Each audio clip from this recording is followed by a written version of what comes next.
Good morning. The October 16th, 2025 Select Budget Committee meeting will come to order. It is 9:30 a.m. I'm Dan Strauss, Chair of the committee. Will the clerk please call the roll? Councilmember Saka. Here. Councilmember Solomon. Councilmember Hollingsworth. Present. Councilmember Juarez. Here. Councilmember Kettle. Here. Council President Nelson. Present. Councilmember Rink. Councilmember Rivera. Present. And Chair Strauss. Here. There are 7 present. Thank you. We have 4 items on the agenda today, all of which will be presented by Council Central staff. We have a presentation on issue IDs for the Office of Housing, Department of Education and Early Learning, Office of Planning and Community Development, and Seattle Department of Construction and Inspections. Before we begin, if there's no objection, the agenda will be adopted. Hearing no objection, the agenda is adopted. Before we move on to our first agenda item, there are 2 side things going on from committee today. We've got the Great Shakeout today at 10:16. We will do that here, so Seattle Channel, just keep rolling. We'll duck and cover for a couple minutes and come back out. We then have a flag raising for the Mariners this afternoon, and so with that, we will still retain our 12:30 to 1:30 recess should we stick on schedule. If anyone is interested in having a 30-minute recess so that we get out a little earlier today, just let me know and we can have that conversation, but I won't make that decision without chatting with folks. I'm seeing no head shakes from the get-go, but we'll see what other folks say. With that, we're going to move on to our first agenda item. Clerk, will you please read the first title into the record? Agenda item 1, Office of Housing for briefing and discussion. We are joined, as always, by Director Noble, Tracy Ratzliff, and Jennifer Lebrecht. With that, I'll hand it over to you. And folks, if you've got questions as we're moving along, feel free to ask, or we can notice that we've all been waiting until the end of the presentation, and that works as well.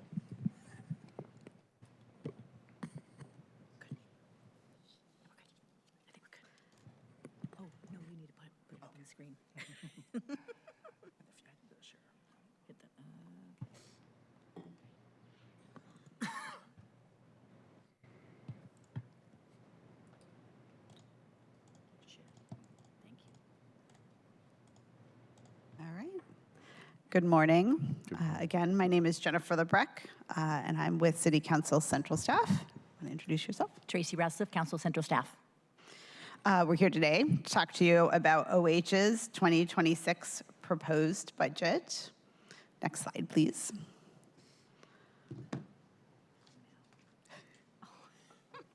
Down here, we'll do it.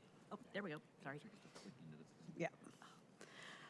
All right. Overall, the OH budget, the 2026 proposed budget, is quite consistent with what was in the 2026 endorsed budget. OH's budget decreased by 1.1% from the endorsed to the proposed budget, and you can see that change in the multifamily BSL. This is due to a transfer of $5 million of PET from OH to Finance General, which we'll talk about more later on in this presentation.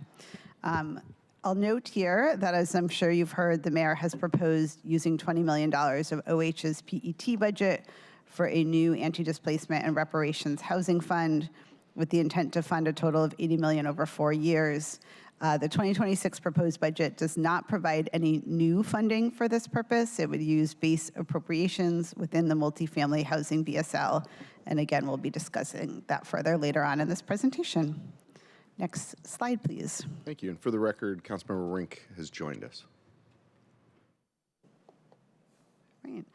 The total number of staff at OH has remained consistent from the 2025 adopted budget to the 2026 proposed budget at 69 full-time employees or FTEs. Again, you'll see here that PET is reduced by $5 million, and we'll talk about that in just a couple moments. OH receives no general fund dollars, and other fund sources include the housing levy, mandatory housing affordability fees, weatherization funding, and a small amount, about $2 million, of federal home dollars. Next slide. All right, so we will, unless there are questions, we'll start talking about the policy considerations. Our first policy consideration here is regarding Northgate Commons, an SHA project. So the 2026 proposed budget transfers about $5 million of PET from OH to Finance General for SHA's Northgate Commons project. This is the first tranche of what will eventually be a $20 million investment from the city. The executive has stated that the $5 million is being transferred from OH to Finance General because if OH administered the funding, a direct allocation to SHA would not be allowed under the council-adopted housing funding policies, which essentially govern all of OH's capital dollars. The transfer of the $5 million to Finance General means that Northgate Commons may not be subject to the same policies or oversight as other OH-funded affordable housing projects. OH's role in negotiating this contract with SHA, reviewing the project for feasibility, or reviewing invoices before payment is unknown. The executive has stated that OH will not provide any ongoing compliance monitoring to this project once it is complete, which is a significant departure from past practice for OH-funded SHA projects. OH currently provides compliance monitoring to about 24 SHA projects that they have funded in the past. Council could consider an alternative method to allocate money to Northgate Commons that allows OH to maintain oversight of what will eventually be a $20 million investment. And Yes Sir Terrace, a past SHA project that OH funds, provides a good example of how this has been done. The options here are: do not transfer $5 million of PET from the Office of Housing to Finance General, and instead, in 2026, amend the housing funding policies or adopt an ordinance to allow a direct allocation to SHA for the Northgate Commons project while maintaining OH oversight, or option B, no change. I will pause there for questions. I'm not seeing, I'd say let's tick through the presentation. We'll come back to see if folks have questions. Thank you. All right, our second policy consideration is regarding use of PET resources and potential overcommitment of PET resources. OH may not have sufficient PET revenue to cover all of their proposed or expected uses of PET. So currently, OH has $137 million of PET in the 2026 proposed budget, but their total uses for PET, including the Community Self-Determination Fund, the Anti-Displacement and Reparation Fund, and the RFP and funding for operating stabilization support, total $181 million. The executive anticipates that this will not be an issue because the same dollar could be used to satisfy multiple commitments. For example, funding for a homeownership project could help meet overall production goals and be counted also as an anti-displacement and reparations housing fund project, or a project could be counted towards the housing levy goals, plus the Community Self-Determination Fund, plus the Anti-Displacement and Reparation Fund. I also want to note here that there has been a change in how PET is related to the levy goals. When the levy was passed in 2023, it was not expected that any PET capital would be needed to help meet housing levy goals. However, because of increased costs, this is no longer true. And OH is now anticipating that $46 million per year of PET will be needed just to meet housing levy goals, which does have a significant implication for the amount of funding available for other uses of PET. It may not be realistic for the executive to satisfy all the various commitments that they have made for PET simply by using the same dollar to meet multiple goals. For example, as we're going to discuss in just a moment, some PET, OH PET, may ultimately be transferred from OH to OPCD for the anti-displacement and reparation funding. Trade-offs may need to be made about how to use limited PET dollars, and those trade-offs could impact a city's ability to meet housing levy goals or other production targets in the housing investment plan that was recently submitted by the Office of Housing. Options here: proviso funding, and specify the amounts that should be spent on PET uses, such as operating stabilization, the Community Self-Determination Fund, or the Anti-Displacement and Reparation Fund. Adopt a SLI or impose a proviso that requests the executive to report back on how they will use their PET funding prior to issuing an RFP for any new awards, or no change. Next one. All right, this one is very related to the policy consideration we just discussed. Currently, the proposed budget allocates $20 million of OH's existing PET funds to the first year of the mayor's proposed anti-displacement and reparation housing fund, with the intent to provide $80 million to this fund over 4 years. The executive's vision for this program is that it will remedy past harms caused to Black, Indigenous, and people of color, with a focus on repairing housing harms caused through housing policies. The executive does not yet know if this funding will remain at OH or if they will propose transferring some or all of the funds to OPCD in a future budget action. That decision will depend ultimately on the programmatic activities identified by the analysis and program design conducted by the Office of Civil Rights and the Office of Planning and Community Development. And you can see those two memos, the OCR memo and the OPCD memo, for a description of the funding that's either being reallocated or added to their budgets to support this body of work. And there is also a policy consideration with some options in the OPCD memo. For OH, the options here are really related, again, to that discussion about the use of PET and sort of the current situation that PET in the Office of Housing has to meet multiple goals. The same dollar has to be used to meet multiple goals, which is difficult if we're transferring money to a different department. Next slide. All right, this is our final one. In the annual investment report submitted to council. Jennifer, could we actually, I got a question from the vice chair, so why don't we tick back to number 3, the vice chair?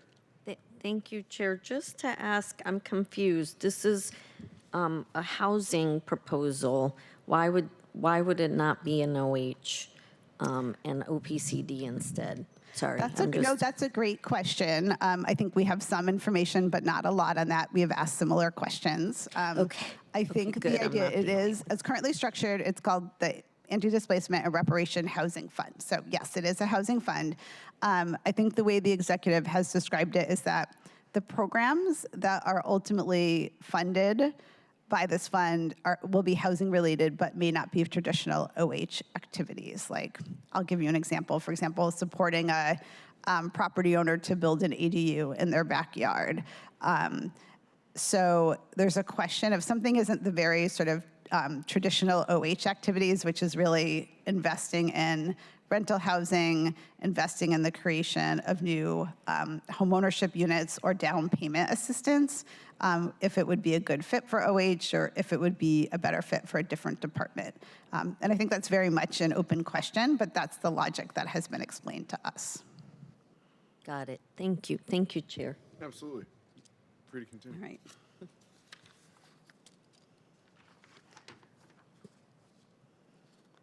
Now I'm lost in my notes. Give me a second here. Okay, there we are. That's why I highlight them in yellow. All right. In the annual investment report submitted to council, OH typically reports only on 2 milestones for each awarded project: when the project is initially awarded and then when it opens. And as we all know, given the nature of housing projects, which are capital investments, that can actually be 3 to 5 years between those 2 different milestones. Council could consider requesting that the Office of Housing provide a more detailed information on project status in the annual investment report. So for example, it could report on when the loan has closed, which is another important milestone, or when construction has started. There's even a milestone for when the project has essentially completed, but funding hasn't yet closed out. So you can have a project that's opening, but there's still money on the books because the provider hasn't submitted, the developer hasn't submitted their final invoices. In addition, the annual investment report could provide the opportunity for OH to provide an update on progress in achieving expected production. And that could be relative to the housing goals and targets that were included in the housing investment plan that the Office of Housing recently submitted to council. So essentially an annual update on how well the city is doing meeting the goals, including essentially the housing needs identified through the work of the Washington State Department of Commerce. So the options here are to adopt a statement of legislative intent requesting OH to incorporate more information in the annual investment report submitted to council on the status of awarded projects and an update on housing production relative to housing production goals included in the housing investment plan, or no change. And I will stop there for questions. Thank you, Jennifer. Colleagues, questions about the issues that we've been presented just now? I've got a few, but I'll go last, as is commonplace.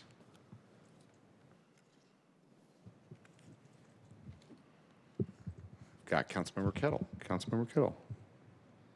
Thank you, Chair. I saw nobody was raising their hands, but I said, okay, I'll go. It's interesting, you know, because there's a lot of policy issues out there, and it's interesting on these four. Is there any other issues that you think that are important that didn't quite make the brief? I mean, I think our analysis is always limited to the proposed budget, right? So not an analysis really of the whole housing landscape, but really around what's in the proposed budget. I think the only thing I would say that is related to the Office of Housing is the analysis around what's happening at the federal landscape, especially with continuum of care funding. And we'll be talking about that in the afternoon, the HSD presentation tomorrow afternoon.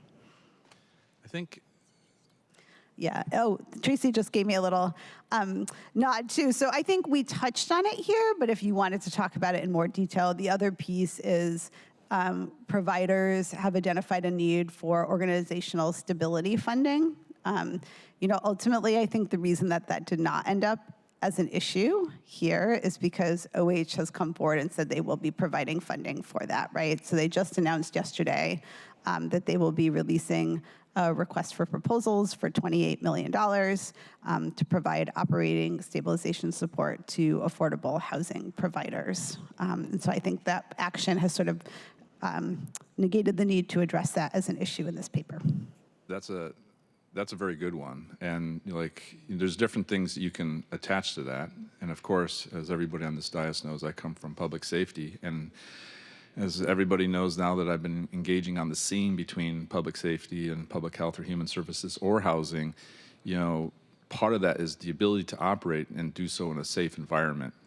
And that is a big issue. When I'm in a park and I'm talking to community and providers, and they're talking about, hey, we have these issues because, as we've learned, for those that believe in housing first, okay, if it's a photo finish, because you have to have those services there, because particularly at the lower levels of AMI and the like, or permanent supportive housing, there's a lot of security challenges. And I was just out earlier this week, I think, or end of last week, at another provider. You know, we're talking about that, those factors. So is that included, the security and creating a safe environment for the people that live there? I mean, I would say that security costs, including paying for security staff, is an eligible use. Or I want to take a step back and say OH released a request for proposals for operating stabilization funding in 2024, and security costs, including staffing for security, was an eligible use of that 2024 money. We haven't seen the details of the 2026 money, and we posted actually some questions to the Q&A to confirm if that's true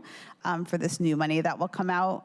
But going on the past, it has been an eligible cost. And OH is going to convene those who had received money in the 2024 RFP to talk about, with this new RFP coming up, what are you seeing or what are you likely to be asking for in terms of those funding and the needs for that funding. So I think they're hoping to gather some more information based on some of the work that they've already done with that initial allocation of the 2024 money. So that's policy 5. I'm going to promote it. I'd like to promote it, Director Noble. And then separately tied to this, and I've had a lot of conversations about, you know, the housing providers and their relationships with the community and neighborhoods, and other service providers too, more on the human services side. And I've always said, hey, on the good neighbor agreements, I'm not looking for anything punitive. I just want communication and collaboration. Mm-hmm. And I said in the meeting, I said, come up with a new name. And an area to go forward on this is to have the housing providers, not just human services side, but OH as well, to have a neighborhood engagement and mitigation plan, which kind of goes a little bit tangentially maybe, or maybe quite a bit of overlap of what we were just talking about. because those, we can rebrand it, again, something that encourages the communication and collaboration, should also apply to OH as well as HSD. And I think that is something that should be considered. Has that been part of discussion anywhere? Well, I'll take just a step back and say we talked briefly here about something called the housing funding policies, which are adopted by council and do govern the use of all OH capital funding. Those housing funding policies do have a section on sort of community notification or community engagement. To be frank, they are very focused on community engagement during the design of the project and then during construction, but they could be stronger when it comes to what happens after the project opens and the ongoing operating. Typically, the housing funding policies get updated every 2 years and are adopted by council, so they're sort of on the cycle to be updated in 2026. And I think that that provides an opportunity for council to engage with the Office of Housing to strengthen that section of the housing funding policies and provide sort of more detail about what the expectations are for something like good neighbor policies during the ongoing operations of the project. So in my mind, this is policy number 6. And because I want to do this in a collaborative way too, like a SLY maybe, saying, hey, let's get on the jump, because we can't wait, because these are real issues that are impacting on the street. And by the way, this is impacting the housing providers too. I'm saying this for the entire ecosystem, not for one part. And I think we have to redefine. That's why I was saying to one human service provider, I'm like, hey, come with a new name. If good neighbor agreement's got this negative connotation in that world, fine. But hey, this is the issue. These are the facts on the ground. And what can we do to ameliorate it? And that's my approach. I don't come with like baggage of what's happened in the past. I'm just looking at how things are now and how we can move forward. Tied to that, policy number 4, you talked about an investment report. I just want to give a shout out to OH on their Seattle Housing Investment Plan report or memo. I really appreciated it. And I've already communicated this to Director Winkler-Chin, and I think it's a great start. But I also think that, and I realize that we have KCRHA, we have King County, we have federal through Seattle Housing, Authority, and we have these different pieces, but somebody needs to keep the big picture. And while I really appreciate what she's done with the affordable housing, talking about MFTE, which we just passed yesterday, or MHA, the levy, and all these different pieces, I think also on one end, we have to look at permanent supportive housing and understand how that plays in, particularly with lower level AMI on the affordable housing side. And now we have this new thing called social housing. And I think as a city, we have the responsibility of keeping the big picture as it relates to our city. And the Seattle social housing PDA is going to impact Seattle. KCRHA, which we are a major funder of, which is another policy piece, not here necessarily, but is another piece to this. And so understanding how that plays is something. So I'd like to work with them in terms of taking what I really like reading, but taking it to the next level. And because it goes to, do we build more new, or do we repair? Do we conserve what we have? And this plays out in terms of what we're seeing on the street, again, from a very practical perspective.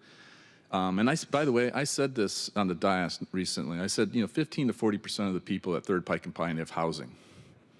And there's different reasons why they're on the streets. And I got some grief about that, but I would like to promote the Seattle Nice podcast that just came out this week with Erica Barnett and Sandeep Kaushik, and with CodeLead. And Nicole talked about what was happening on the streets, and going to that very point. This goes to, we have to put everything on the table to understand how we're going to move forward.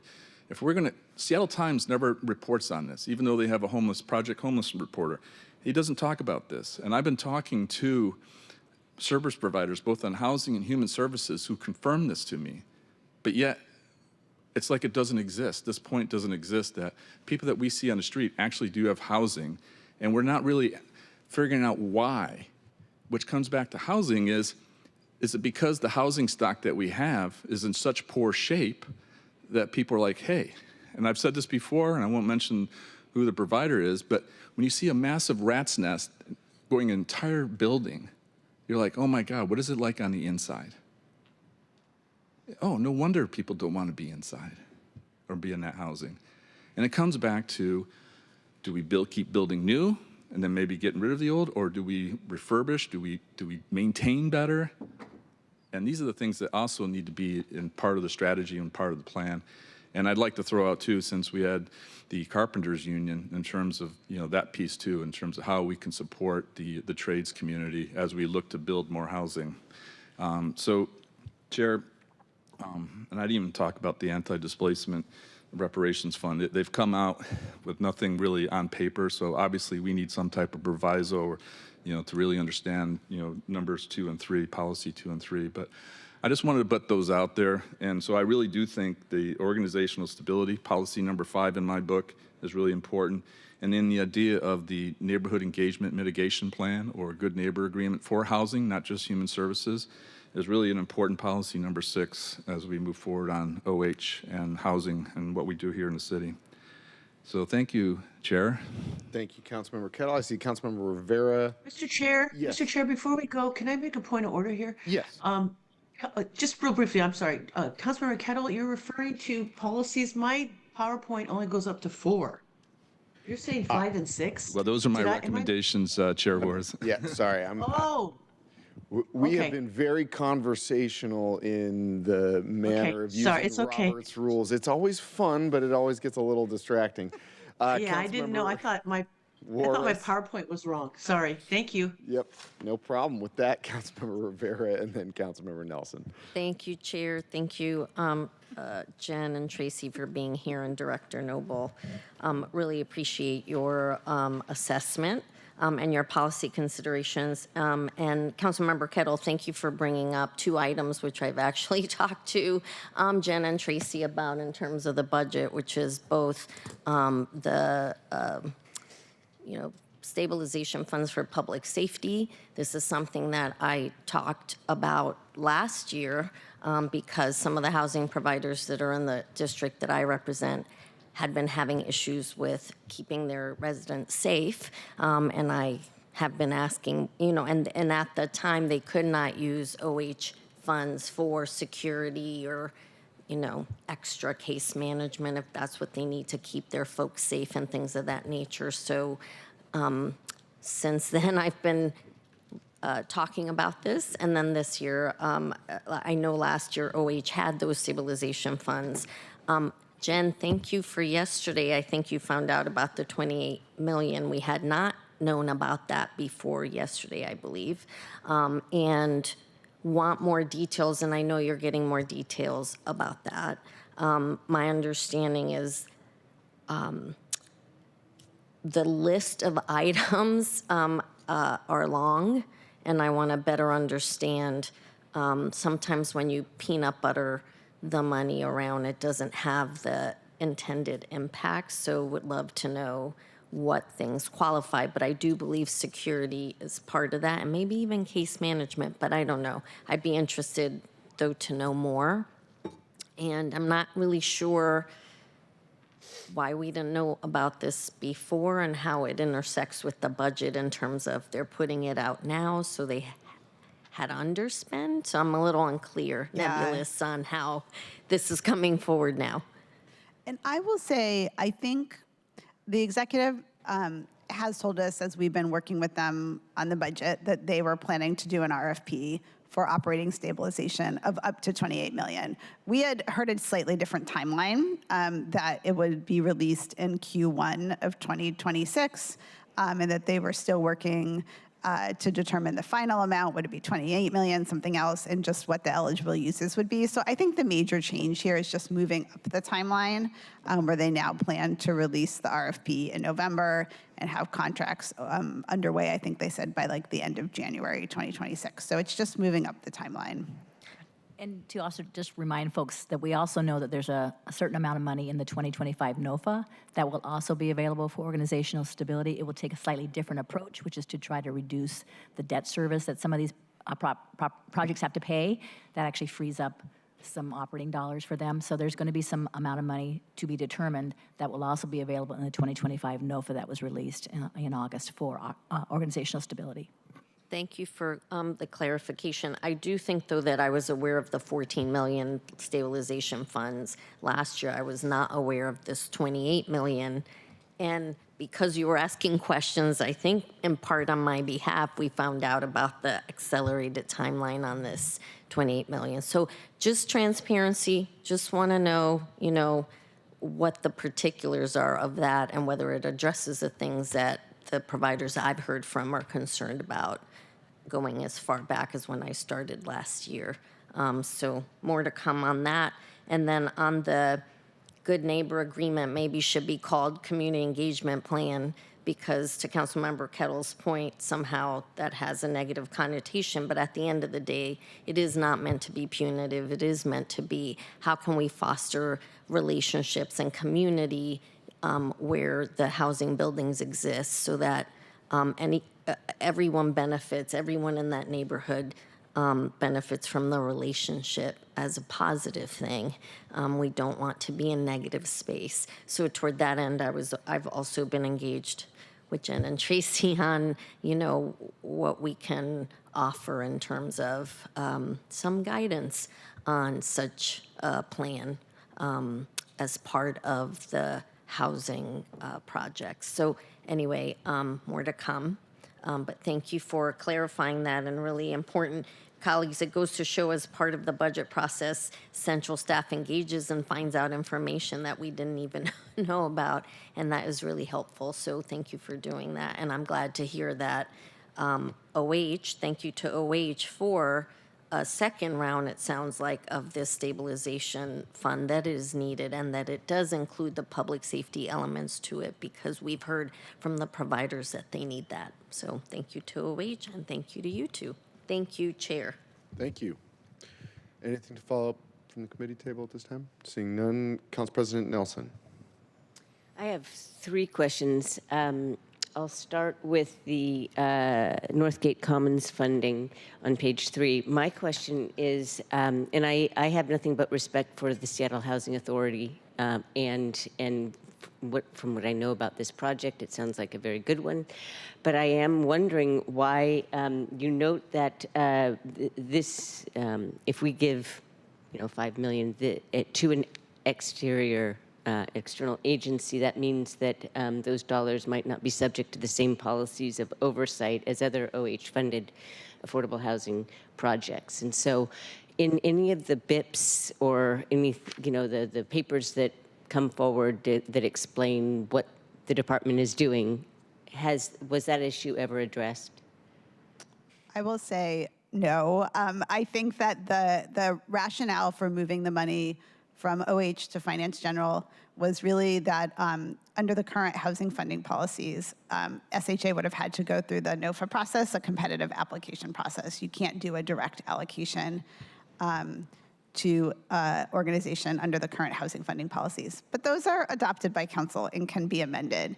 And the Yesler Terrace project, which is also an OH-funded project by SHA, provides actually a really good precedent of another approach. So for Yesler Terrace, council amended the housing funding policies so that we could provide a direct allocation to the Office of Housing, but also required that the Office of Housing receive an application and review it for feasibility and consistency with the city's policies. And then I think we also, council also adopted an ordinance which provided a direct allocation, and we could do more research to figure out, did we need both? But it's only to say that there's a different pathway and we have a precedent for it. And I have not found any reason why we couldn't take that alternative approach that we used for Yesler Terrace. Okay, thank you.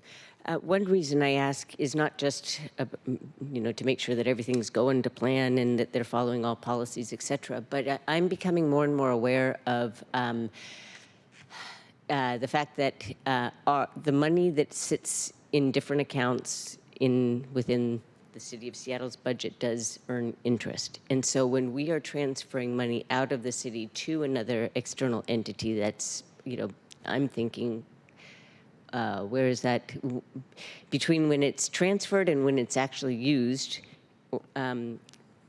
Who's collecting that interest? And so I'm becoming more keenly aware of that that resource that grows when money is before money is actually spent. So that's part of the reason I'm asking. And I don't think we know at this point the contract with, we know there will have to be a contract with SHA, but it hasn't been negotiated. So we don't know yet if that money will sit with Finance General and then be transferred all in one lump sum to SHA, or if it will be dispersed over time based on construction invoices. I mean, those are other invoices. So you make a good point, and we don't know yet the answer to that. In any case, the money would be PET, so it's not sitting in the Office of Housing account, right? It's sitting in a central account, and yes, it's earning But the interest. city of Seattle controls it. Say it again? But the city of Seattle Yes. gets it. Yep. Yeah. Okay, the second question is, and this goes back to the operating stabilization fund. Do you have any detail on how that was sized? Like 28 seems like a really specific number. So did they ask? The Housing Development Consortium has asked for 28 million. So that's the only information I have about the potential source of that size. And we do have some questions pending with OH about sort of understanding the overall need for the portfolio, right? So what data do we have about the need for operating stabilization support, and then how that fits into it? So hopefully I'll be able to get back to you with more information in the next week or two. Okay, well, for the record, I do understand that they do need help. I mean, first of all, they're to repair damaged buildings, you know, for maintenance and repair, and the collection of rental arrears is, I understand that they're hurting. We gave, I think, 14 million a couple years ago, right? I just want to make sure that we are fact checking, or, you know, reality checking the numbers that were given. So, and then my last one is, you know that I've been sort of really focused on wanting the Office of Housing to get money out the door faster because they carry a very large cash reserve, and I've been talking about this a lot, and it was the subject of the slide that I requested last year, which was presented in my committee meeting last month.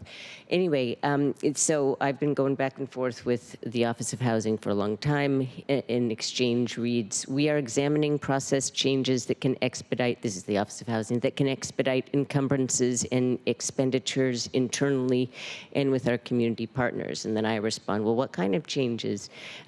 Is there a goal for the amount of time these changes could shave off completion of a project and the amount of time that it sits on OH's books? Is Seattle an outlier compared to other cities that fund affordable housing?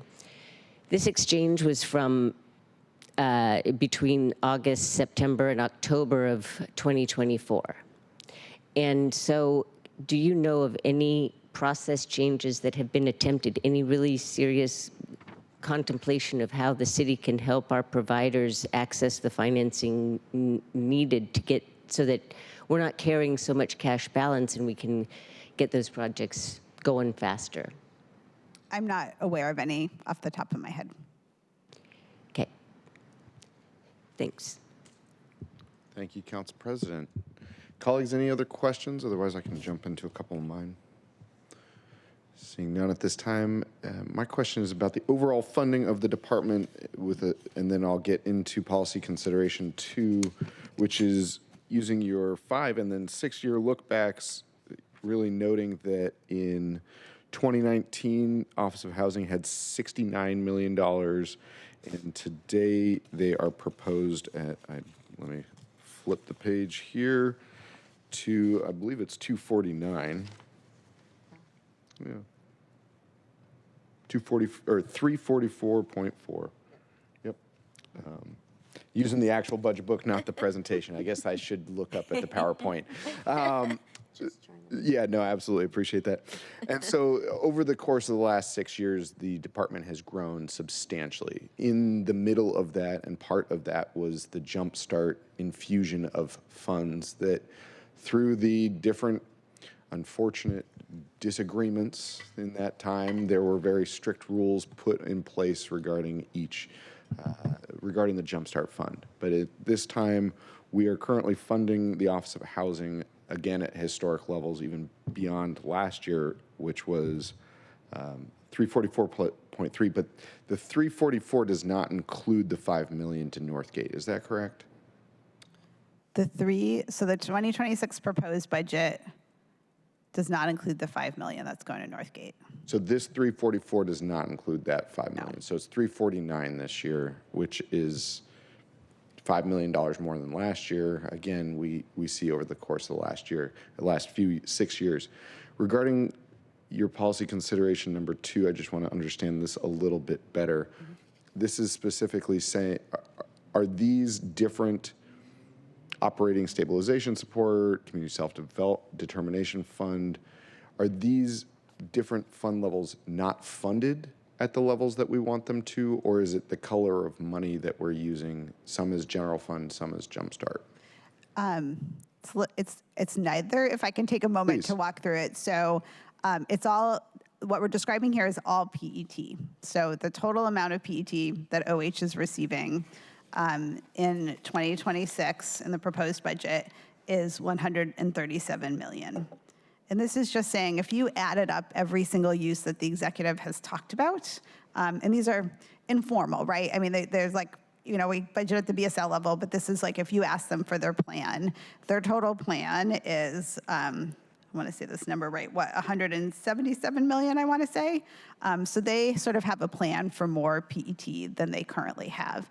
And they would say, that's okay, because we're going to use $1 to meet multiple sort of goals or promises that we've made. We can invest in a single project, and it can be, we can say that we're going to use that project to count towards our housing levy goals. We're going to count it as a community self-determination fund project, and we're going to count it as an anti-displacement and reparation fund project. So we can sort of work within our existing budget of money to meet multiple promises. And does that answer your question? That does help me understand, because even just this year when we had a Jumpstart downturn in the forecast, the CBO replenished that with general fund. So I was just trying to get a better sense of, are we splitting hairs over what color of money is it today? And what I'm hearing, what you're saying is, if we could have one project that did all those 3 things, and we could have many of those projects, I think our city would be in a better place. And so that's really helpful for me to understand as we're moving through this. Table 1 in the Please. memo also shows this breakdown. It might be helpful if you want to take a look at that as well. That also kind of calls out this issue pretty clearly. Fantastic. Last one is just a statement on policy consideration number 4. Colleagues, it takes a long time to steer a bureaucracy or steer a ship in a new direction. And the fact that this is a policy consideration that we add additional for better reporting through a plan that was requested last year by the council, this is just demonstrating that we are continuing to tack and make forward progress on better understanding the housing landscape that we need to build and fund. Nice work. With that, colleagues, any other questions on this? Mr. Chair? Please. If I could just, I know thank you, sir. I know I had emailed you earlier saying I wouldn't speak, but I think the day call has kicked in. I just want to thank Jennifer. Jennifer, thank you. I know I came late in the process, and you got us and our team up to speed quickly with OH, and the fact that it is in this committee of mine that I co-chair with Councilmember Solomon, who graciously took over MFTE for me. And I'm really glad that you brought up the Northgate. And it's one of the questions I was going to ask you, if you know off the top of your head, and you talked about a similar project with Yesler Terrace. Do you remember how much that project was with SHA for Yesler Terrace, in which the city of Seattle did a partnership with them? Do you remember how much that was? I'll have to get back with you, Councilmember. We made actually a number of contributions to that project over about 3 phases, but I'll get you the dollar amount. Yeah. Yeah, and we kind of use that as a blueprint for the Northgate Commons. So if you could get back to me, and I'll share with my colleagues, because as the chair was saying too, when you're steering a ship in a different direction, and it takes a while to use his terms, tact. This isn't unheard of, and I hope that some of my council members who represent districts, well, citywide as well, can use this as a template to do partnerships with groups like Sale Housing Authority in creating real brick and mortar housing, and that you have to really put your shoulder in and play the long game. It doesn't happen in one budget cycle. I appreciate what you said, Chair, about having some kind of watershed moments where we get reported back to Seattle City Council what we're working on, and I want to thank Councilmember Rivera because she's been really good about this and reminding us that it is our job to ask questions, and if we do give money, we do need to know where it's going and what's happening, and that's not a criticism, that's just our job. So I want to appreciate also what Councilmember Kettle said about all of these OH, King County, HSD, public safety. They all, I hate using this word intersectionality, but they all connect in the sense of we want public safety, we want housing, we want people to be safe in their housing, we want the people that work in those places to be safe as well. But they all connect. So thank you, Councilmember Kettle, for bringing that to our attention to remind us that this is a universe of alphabet soup, and we have to know when we hand out money, where does it go? What are the deliverables, and what have we done, and what do we got to do to get it across the finish line? I know you guys are probably tired of hearing me talk about the Lake City And Community Center, and a Council- decade, 8 years in the making. Councilmember Juarez. But Councilman, yeah. I'm sorry, we have to pause for an earthquake drill. So I'm done. My earthquake is done. We'll I'm come done. back to you in a minute. No, I'm done. Thank you. But don't forget to get under your desk. I will do it right now. Thank you.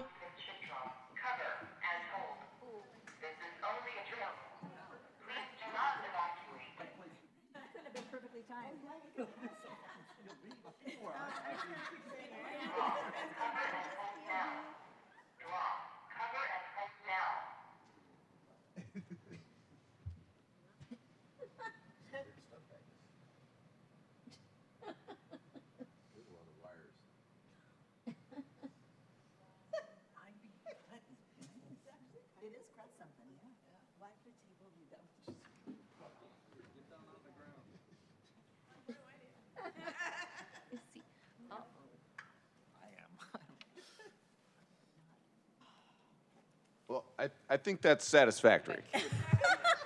Like, are we done? I think so. Are we done? So they haven't announced the release, but it's 10:17 on the chamber floors. Oh, here Oh, we are. there it is. May I have your attention, please? The drop, cover, and full drill is complete. I repeat, the drop, cover, and full drill is complete. Thank you for your cooperation and patience. Thank you. And I guess if I did not follow those instructions, I may have been the victim of the earthquake. But hopefully, we'll move on to the next agenda item. Hopefully, all of the viewers of Seattle Channel are not having that Almost Live moment of April 1st so many years ago when Almost Live showed a picture of the Space Needle falling over, and they overran 911 call center and shut it down. With that, clerk, will you please read the second item into the agenda? Agenda item 2, Department of Education and Early Learning for briefing and discussion. Fantastic. And Director Noble. As we make this transition, I would note, having crawled under this table, I've discovered that it is supported by a 6-inch steel I-beam. So if you're looking for the safest place in this room, I believe it is underneath this table. That one? It's a huge steel beam underneath the full length of this table. Oh, It's very wow. impressive. Did you, Yeah, I had no idea either. you just discovered that. Yes, but it's the advantage of the drill. We have learned something. See? Fantastic. And we're joined by Jasmine Marwaha of Seattle City Council Central staff. And Councilmember Rivera, after the presentation, I'll give the floor to you first.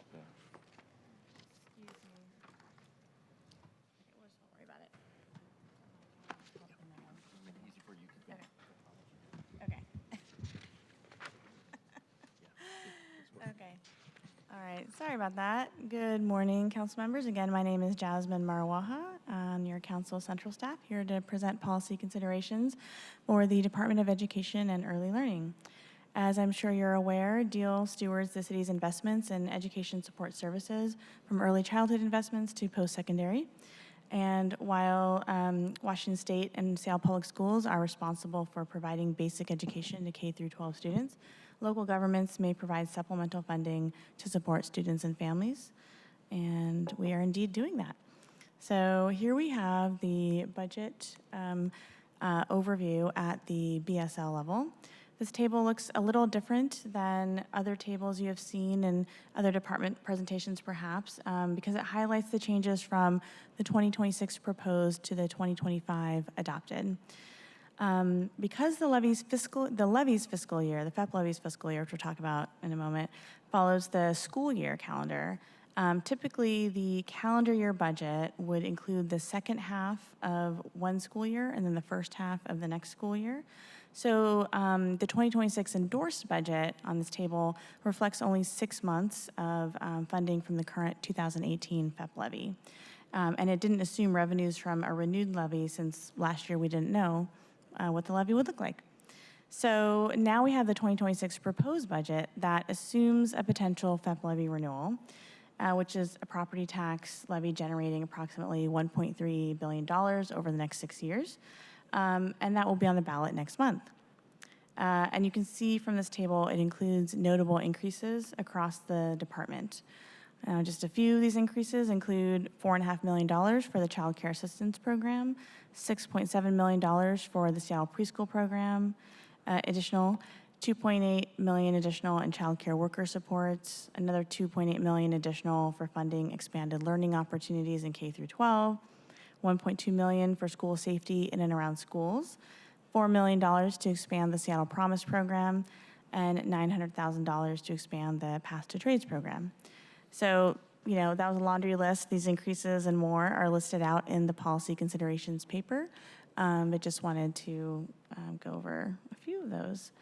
In addition to increases in programming, the FEP levy renewal, if it passes, would shift funding in DEEL's 2026 budget from general fund, jumpstart fund, sweetened beverage tax, to have it all rolled up into the FEP levy.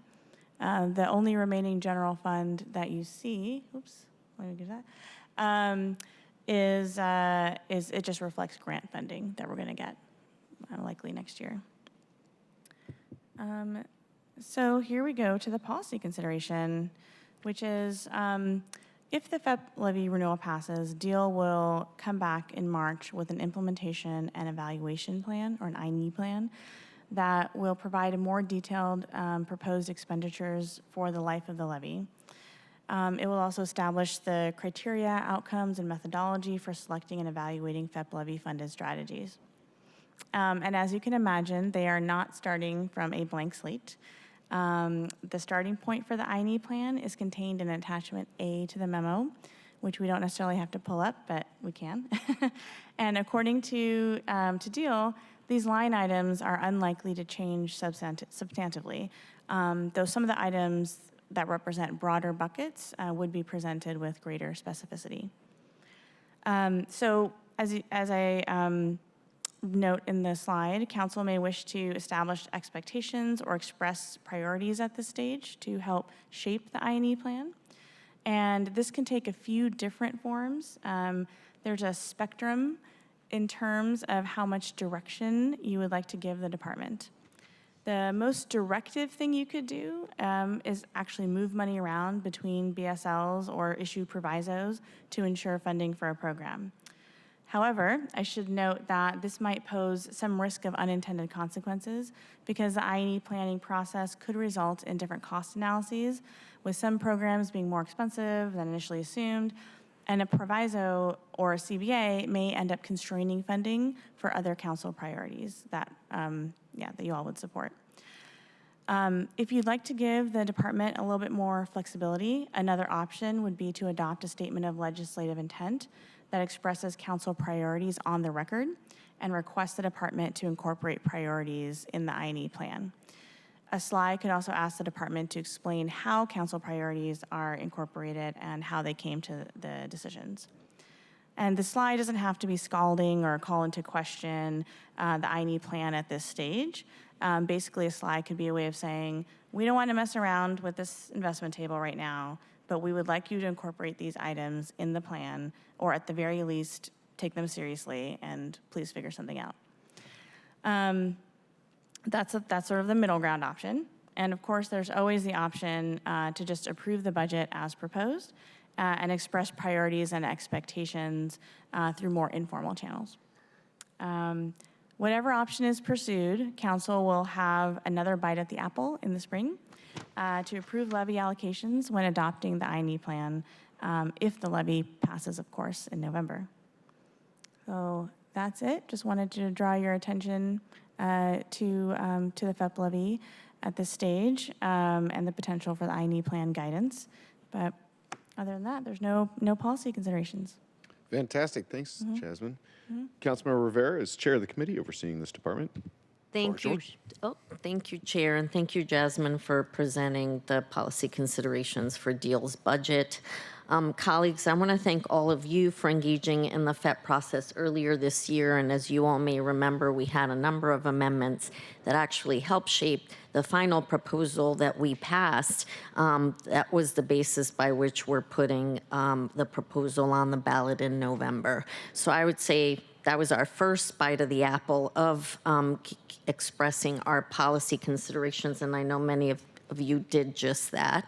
Of course, we'll have another opportunity to weigh in with the implementation and evaluation plan that DEEL will be bringing to us in the early spring. And I will say, I want to underscore that these investments are on a school year for all of the investments that you see. I will say that in reading over DEEL's budget, there's a lot of, things are being estimated. One, we don't know for certain the levy will pass to begin with. Secondly, because this INE plan will actually be the guiding principles by which DEEL will actually make budgetary decisions for the fall of 26, because we will have an opportunity based on the INE plan and the mid-year budget to impact what happens in the fall for the following school year. So all this to say we'll have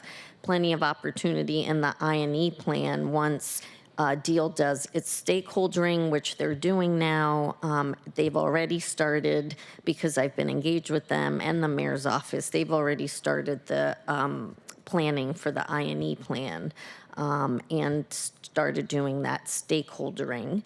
And I will say, in terms of your review of both the policy consideration and their budget in general, keep in mind that they are doing the stakeholdering process now, which, as I said, will guide the INE plan.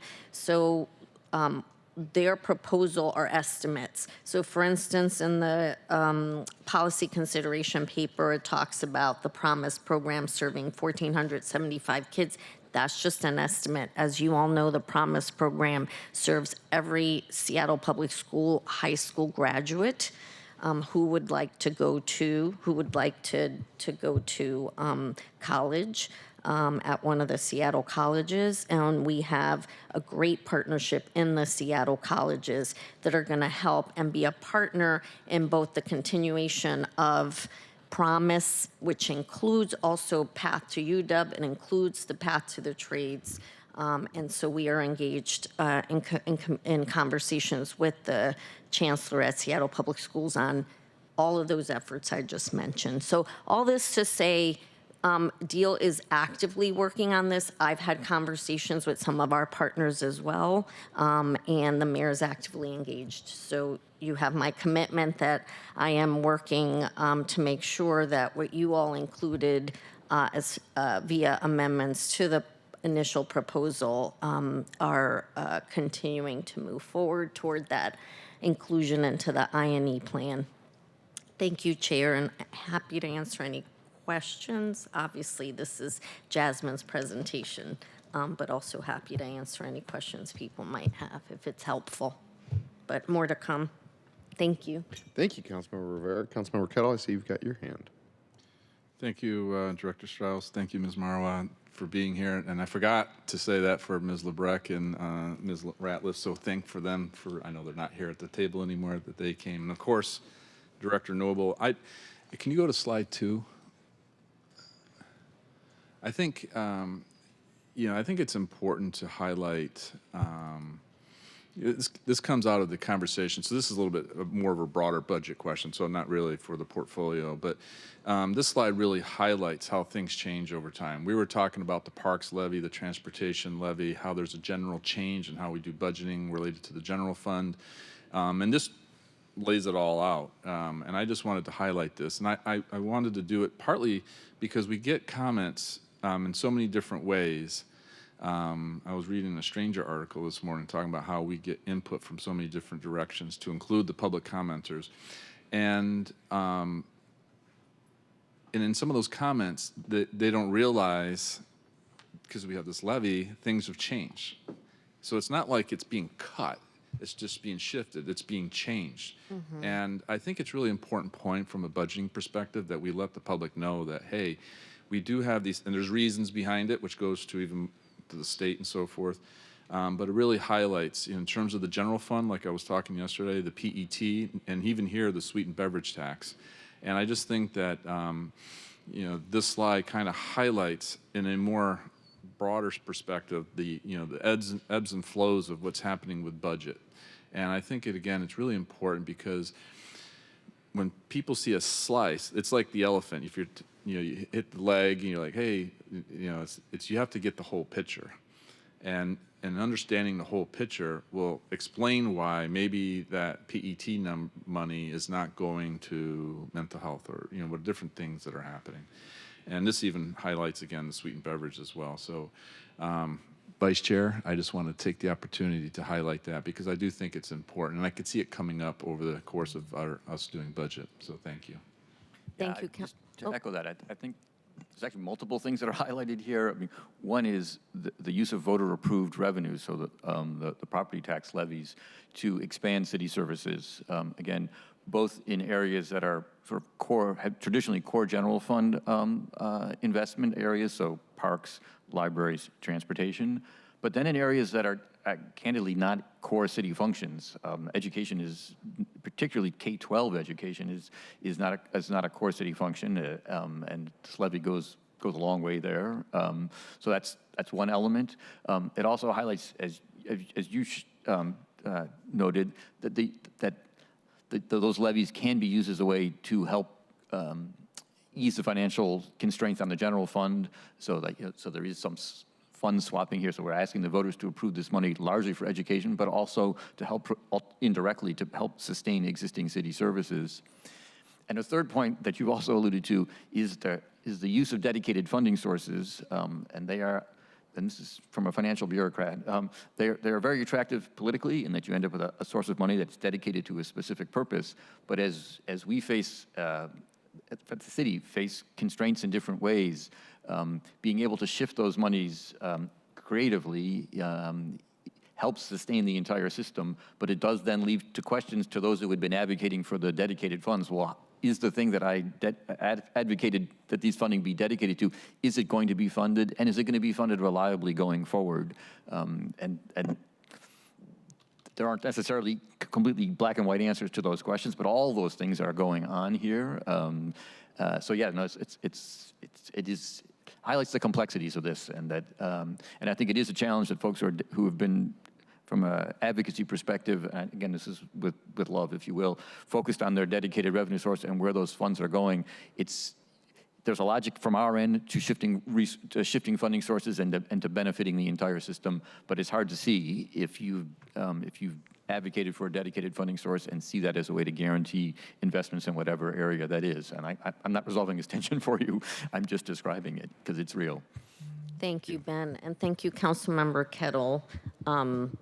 Just to address Councilmember Kettle also in terms of the fund swaps, as we talked about during the FEP levy process, the fund swaps are going toward kids and education, and some of it was because council had given DEEL some general fund or PEP money to do certain things they were voluntold to do, and so those things got transferred as part of this process to be more sustainable moving forward as part of this next iteration of the 6-year levy. So, wanted to say that it was very focused on the education, the kids component of these other funding sources, not things that were random or. That's a good clarification. Thank you. Yeah, thank you. Thank you. Chair, you're back.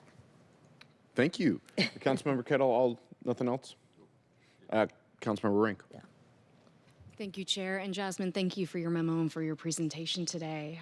Colleagues, I wanted to just touch on a couple of points here, especially related to recent developments, and just a couple of general comments about some of my interests and priorities as it relates to this. I'd love to learn more about DEEL's community engagement and data on our Educator Pathways program, which is an incredible opportunity for aspiring educators of color in getting their teaching certifications. We know in a time where diversity, equity, and inclusion is under attack at so many levels, it's incredibly important that students see themselves reflected in their teachers. And secondly, with the context of the school board's latest vote, I'd be interested in learning what outreach, engagement, and analysis DEEL is conducting with regard to safety around schools. This is a program I've talked about before on the dais that addresses safety and conflict in schools, is the Restorative Justice Practice Program. So I'm curious about how DEEL is conducting community engagement and evaluating what these kind of investments might look like. I know I've continued to hear from community members how they're high level of interest, making sure that we're making proper investments into safety around schools. Those are just a couple of points that I wanted to daylight today for our discussion. I know this is just the beginning of our conversation as it relates to the FEP Levy I&E plan, and whether that be working through SLIs or just with direct discussions with the department. Thank you, Chair.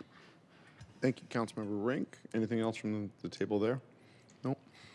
If there are no further questions or comments, I'll just make mine, which are to say, Jasmine, I really appreciate that cost benefit that you shared with us of we can proviso things and then it may work out against our own interests in just a few months, and that statements of legislative intent are more helpful in some ways. I'm adding the narrative, the narrative there of being more helpful. You just said here's another option, because it allows that flexibility to understand in 6 months from now what are the trade-offs, rather than trying to lock ourselves into something that we may want to change in just 6 months. So I really appreciate that. I've got no further questions here. Councilmember Rivera, and then I'll give the floor back to the committee table and move on to the next item. Thank you. I just want to remind us also, colleagues, that we get to pass the I&E plan. So that is something that is our responsibility and that we will have to do. So whether or not we decide to do any slides as part of this budget, I would say that the I&E plan work is really important, and we will get to weigh in and pass that. So the department cannot make allocations or determinations on their own on what happens if this levy passes in the fall. That is our decision to make. And I wanted to remind us of that, because that is a really important point. Thank you. Thank you. Jasmine, anything else to leave us with? Thank you. And colleagues, we're going to move right on into the third item. I know that we were supposed to take a break before the third item, but thankfully our hero here, Lish Whitson of Council Central staff, is ready. So if the clerk would read the third item into the record. Agenda item 3, Office of Planning and Community Development, for briefing and discussion. Thank you. We are joined by Lish Whitson of Seattle City Council Central staff. And Councilmember Solomon, I know as chair of the committee overseeing this department, I'll call on you, but if your throat is too scratchy, I'm happy to pinch hit for you. Fair enough. Thumbs up from Councilmember Solomon. With that, at your convenience, Lish, and we'll move right on. Good morning. Good morning. Lish Whitson, Council Central staff, here to talk about the Office of Planning and Community Development's budget, proposed budget for 2026. There are three different lines of business shown on this table. The Seattle Design Commission is receiving about $200,000 in an additional position to help with their review of the Sound Transit 3 light rail expansion program. The Equitable Development Initiative is seeing a slight decrease, and mainly that is related to a shifting of short-term rental tax funding, and I'll get into that in just a minute. It's one of the issues that I'm raising. And then Planning and Community Development is getting some of that short-term rental tax funding for, they house the Equitable Development Initiative staff pockets. So some of what you're seeing is shifting of funds from EDI to planning and community development just to cover staff costs. There is also a new Northern Lights planning project that's getting funded in the planning and community development program that is $250,000 for a planning along North Aurora.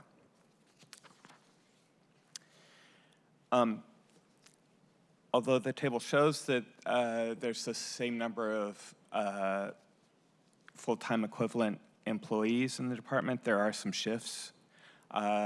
Position that's been working on the Duwamish issues along the Duwamish River is being shifted to the Office of Sustainability and Environment. Citywide community capacity building position is being shifted to the Department of Neighborhoods. Both of those, both of the people in those departments are already working within those departments. Office of Planning and Community Development will receive a position that I'll talk about in just a minute from the Department of Neighborhoods. And as I mentioned, there will be a new position added to the Seattle Design Commission for Sound Transit 3 planning. And another position that I will talk about in a minute is being defunded in the long-range planning division of the department, but the pocket will remain. I've identified 5 issues related to OPCD's budget for your consideration. The first is planning for long-range planning. As this council knows, there's a lot of work happening on long-range planning, planning for the comprehensive plan, and related implementation of the plan is ongoing. There's a position in that division that's been vacant all year, and the 2026 proposed budget would defund that position, but retain the pocket in OPCD. It is unlikely that the office will be able to fully implement the council's requests in Resolution 32-183, which you're currently considering, related to the comprehensive plan and further planning to address council interests related to the comprehensive plan without that position. So you have some options here. You could refund that position if funding is available. If you want to speed their work, you could add additional positions in this area or no change. And Lish, if I might jump in here, ask some follow-up questions. We have a position in OPCD that is not filled or funded. Is that correct? It's funded for 2025, but not for 2026. And that was from the original intention that we would be all wrapped up in bow on the top of the comp plan by now. I think it's actually because the office was given a target for a budget cut. Many offices were, and stopping funding for a vacant position is the easiest way to meet that without attacking other existing positions. And so for this position in particular, have we engaged in the work of the long-range planning position yet? Is this a Michael Hubner, if you will, or, I mean, I'm asking the question of, have we already gone through the bow wake of the work that this person would do, or is the bow wake still ahead of us? I'll add one more kind of tangent to this question of, did council's actions over the last 2 months increase the amount of work that needs to be produced? Council's actions over the last couple of months has significantly increased the amount of work that this division is being asked to do. So we're the problem? Yeah. Okay. That's the issue. Fair enough. Thank you for that. Director Noble. Well, with all due respect to the council taking on its own responsibilities, that comp plan was delivered a year late, and you move through it expeditiously, so I wouldn't accept that responsibility so easily. That's fine. That's fair, but it is the point that through our council offices, especially the district offices and the citywide offices, we went out and did a lot of additional outreach and engagement with neighbors and community members, which informed many of the decisions that added to the workload. With that, back to you, Lish, to continue the presentation. Thank you. Thank you. So there's been a lot of discussion about OPCD's outreach and engagement work, particularly related to the comprehensive plan. OPCD currently has one position focused on outreach and engagement related to long-range planning. That position was funded term limited, so it is scheduled to be eliminated at the end of 2026. And the office has very limited funding for outreach and engagement, except for projects where that is built, where they have dedicated funding for a project and the outreach and engagement funding is built into the budget for that project. If council wants to increase OPCD's capacity for outreach and engagement and enable them to use additional tools such as mailings on most projects, they will need additional resources to do that. And there are some different buckets where you could add resources. You could add funding for those outreach and engagement tools. You could make the outreach and engagement position permanent, which would not have an effect in 2026, but would starting in 2027. Or you could add additional staff to help with this work, or no change. Thank you, Lish. I'll just ask a follow-up question here, clarifying and confirming what I have heard and believe to be true, which is that OPCD only has one FTE for outreach and engagement. Is that across the department? Yes. And so this is part of why we see Michael Hubner, who is a long-range planner, doing outreach and engagement. Yeah, all of the planners in the department are doing outreach and engagement on their projects, but in terms of, there's a lot of work that goes into outreach and engagement. There's scheduling rooms, there's coordinating with press, there's just a lot of behind-the-scenes stuff, and without staff dedicated to that, then the planners are taking away time from planning projects to do that work. Thank you. Helpful. You will have legislation in front of you. In fact, it was, I think, introduced this week to transfer the Major Institution and Schools program from the Department of Neighborhoods to the Office of Planning and Community Development. This program supports and staffs the advisory councils that the city convenes of neighbors of major institutions when major institutions are developing their new master plans, and committees to advise the city and the school district on waivers of development standards for Seattle School District projects.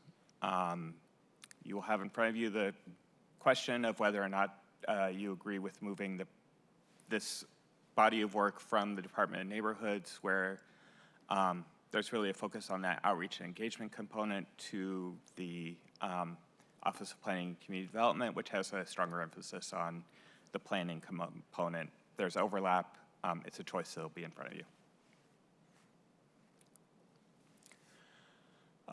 As you heard a couple hours ago, there is funding in the Office of Planning and Community Development's budget to develop a process for administering an equity housing fund. $200,000 is being added. OPCD's work would start after the Office of Civil Rights completes a housing reparations study. This is the time, if the council wants to shape that work in any way, to either add a proviso requiring that specific things happen before those funds get expended, or to require that certain components be added to the study, or to add a statement of legislative intent asking about outcomes that you want them to explore.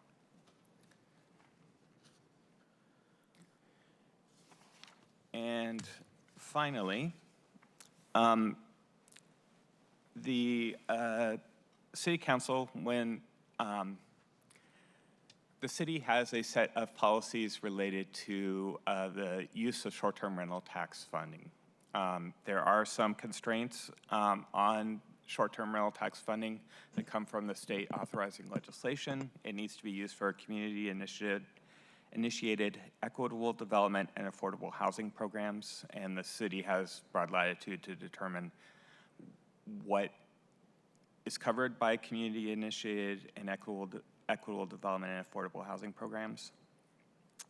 Ordinance 125872 says that the first $5 million of short-term rental tax proceeds will go towards grants for the Equitable Development Initiative. The next $2.2 million will go to pay off affordable housing bonds that were issued a number of years ago. $3.3 million will go to permanent supportive housing operations. Up to $1.1 million will then go to Equitable Development Initiative overhead, and any remaining dollars will go to the Equitable Development Grant funding. The 2026 proposed budget does not align with those requirements in the ordinance.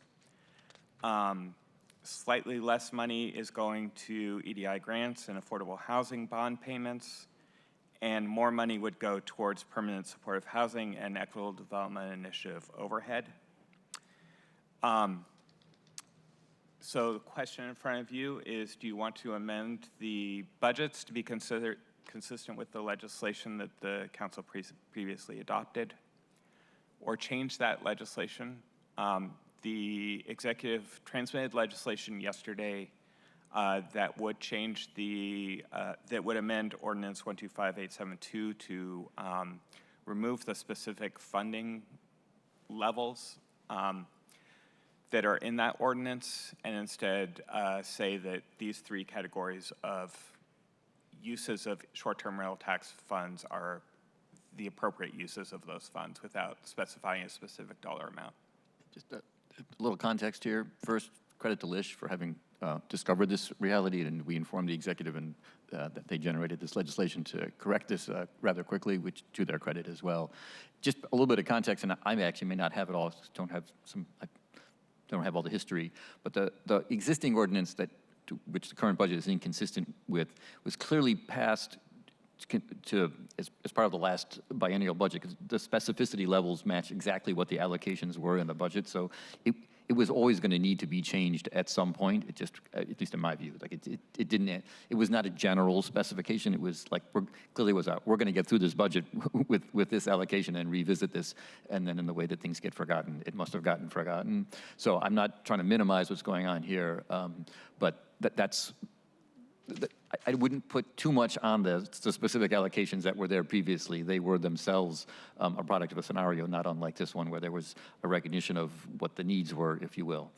But this also gets to the point that I was alluding to earlier, and I didn't intend this, about dedicated funds and how those constraints can sort of tie us in knots when we don't mean them to at some level. But again, your discretion and decision here. Yeah.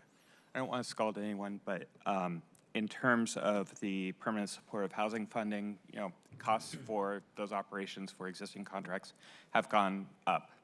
And so there's a need to pay more money for the same amount of work because of inflation. And so that's part of why you're seeing this shift.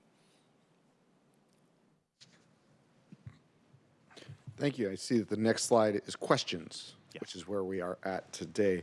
Lish, I want to thank you for digging into Office of Planning and Community Development's issue ID areas, especially as the department is separated from EDI and the long-range planning work that they do, and that work also was infused over the last 6 years through the Jumpstart Fund. Colleagues, any questions here? Councilmember Solomon, if you've got stuff, I'll give you the floor first. Thank you very much, Mr. Chair. I really don't have anything to add. I was happy to see the call out of that long-range planning position. Again, with what we've done with comp plan, we put an incredible amount of work on OPCD, And, you know, basically going to say that I think we need to fund that bucket. Again, I don't have anything to add. I do want to point out that, you know, my voice is raspy, and I do need to drop off for an external meeting, but I will be back as soon as that meeting is done. So for now, thank you, and I yield my time. Thank you, Councilmember Solomon. Councilmember Rivera. Thank you, Chair. Thank you, Lish, for being here and for these excellent issue ID points. And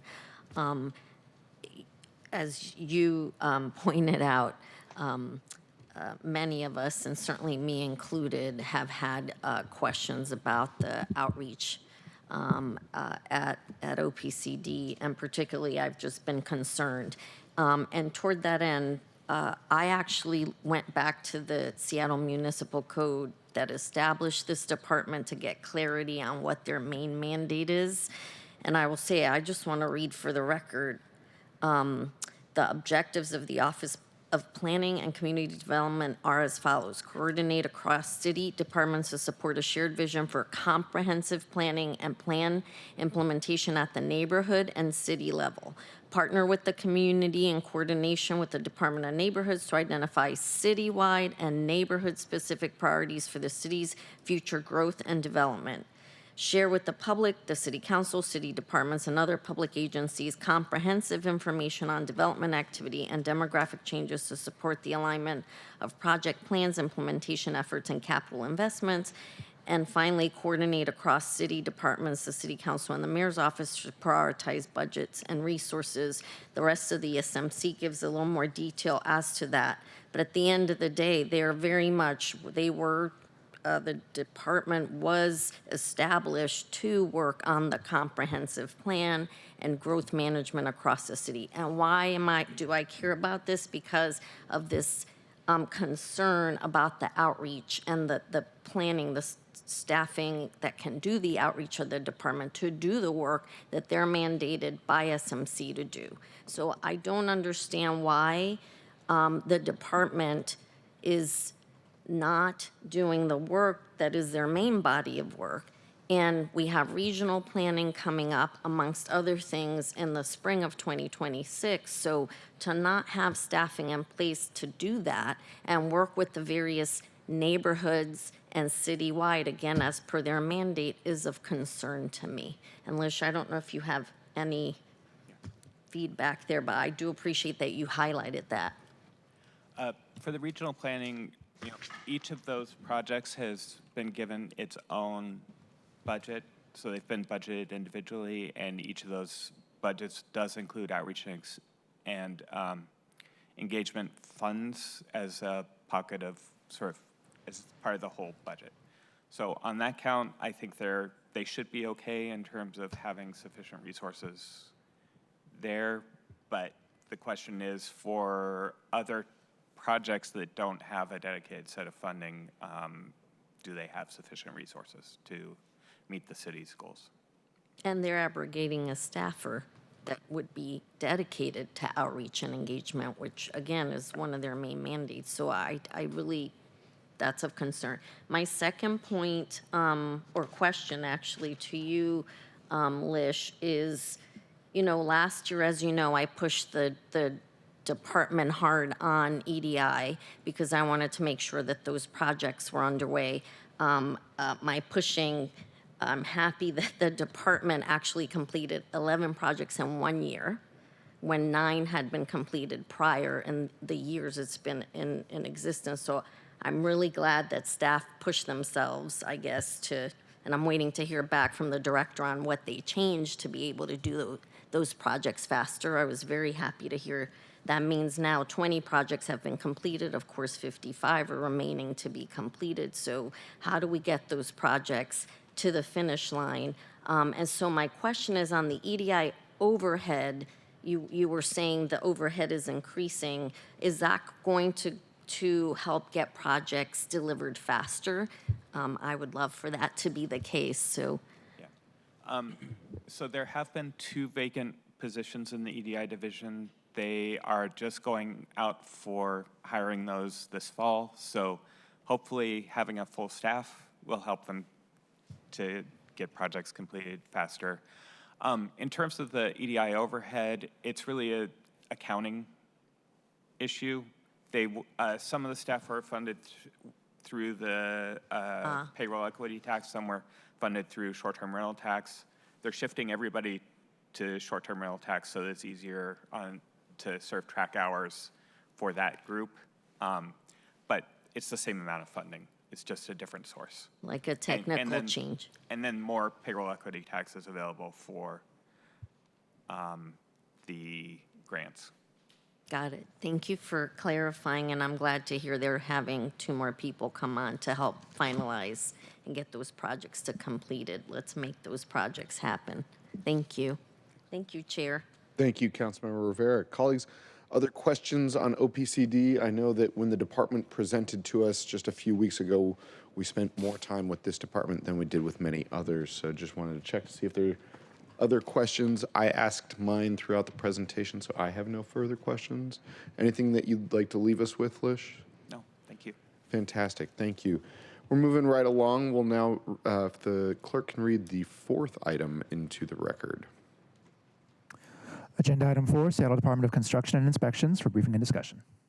Thank you. As Ketel Freeman of Seattle City Council Central Staff is getting ready and preparing his PowerPoint for sharing, I will make note of we are moving through these presentations at a very rapid clip. I would say that oftentimes this section of the budget presentations is longer because there are more issues that programs haven't been funded. There are more desired resources for X, Y, and Z.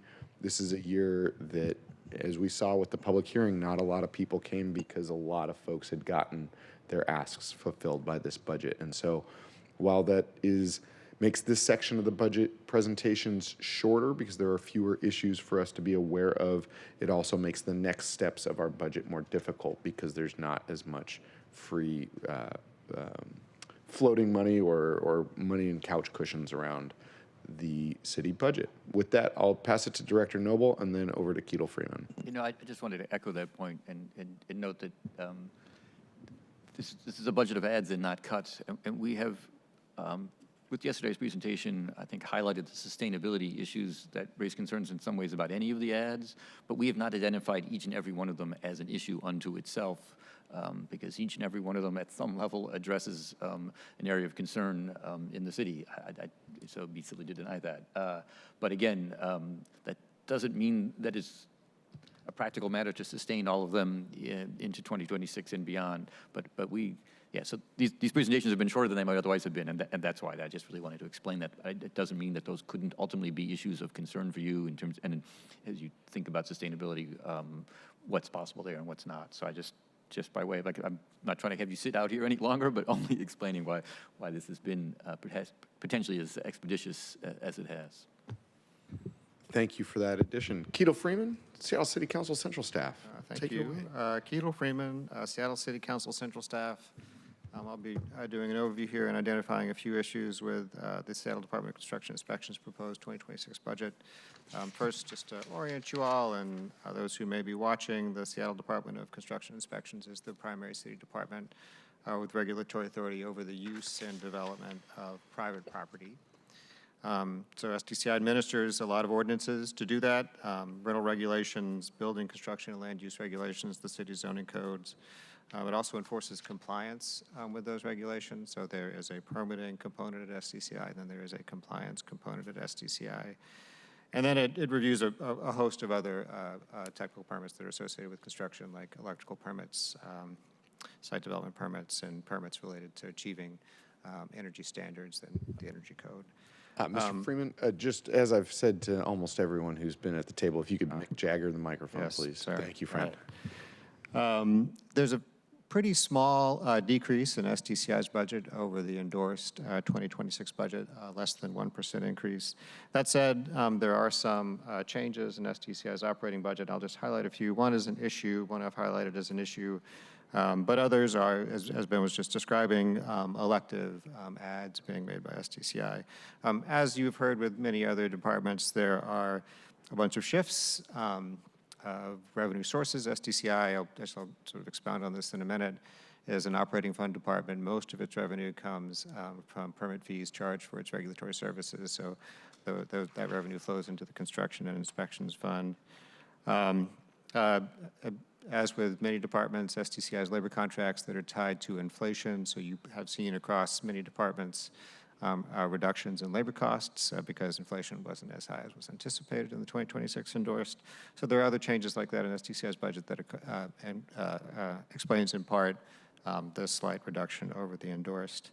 I'll highlight a few elective things here, and one I'll talk a little bit more about as an issue. There's an add of about $280,000 in general fund ongoing to support a multi-year effort to establish standards for sustainable development of green hotels. There's also an add of $100,000 in general fund ongoing to establish a conservation easement program for tree preservation. Both of those general fund adds are highlighted in the paper that Tom went through yesterday, and they contribute to the ongoing general fund deficit as they are anticipated to be ongoing general fund adds. There's also a general fund add of $750,000 for an AI-based permit application screening software. I'll talk a little bit about that in a minute. I'm highlighting that mostly because that is a purchase that could be made with other resources. So there's sort of a policy choice here for the council about how to pay for that and when.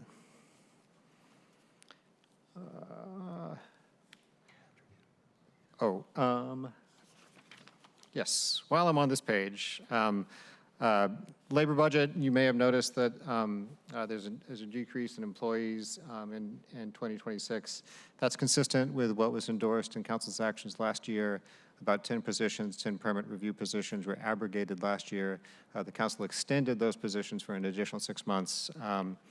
So you see those positions disappearing in this year, although effectively the council action to abrogate those positions happened last year. There was an extension of those positions to give folks a little bit more time to decide to take actions related to their futures.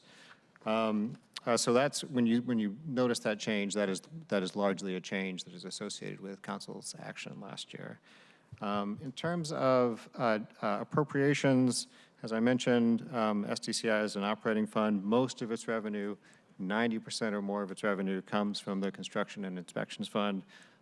There are some sustainability issues with that fund. I'll be talking about that in a minute when it comes to SDCI's fee ordinance. But there is a very modest general fund increase here, mostly associated with those adds that I just highlighted for you.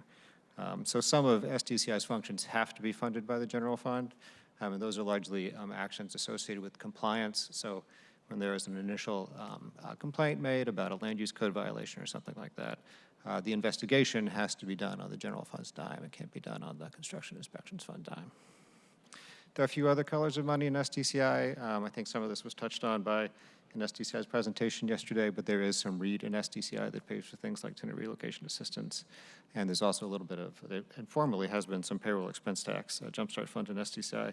That is also in the 2026 proposed budget for the same amount that was in the endorsed. So moving on here to issues. So SDCI's budget relies on changes to the fee ordinance, an approximately 18% fee increase that would be applicable to construction and land use permits.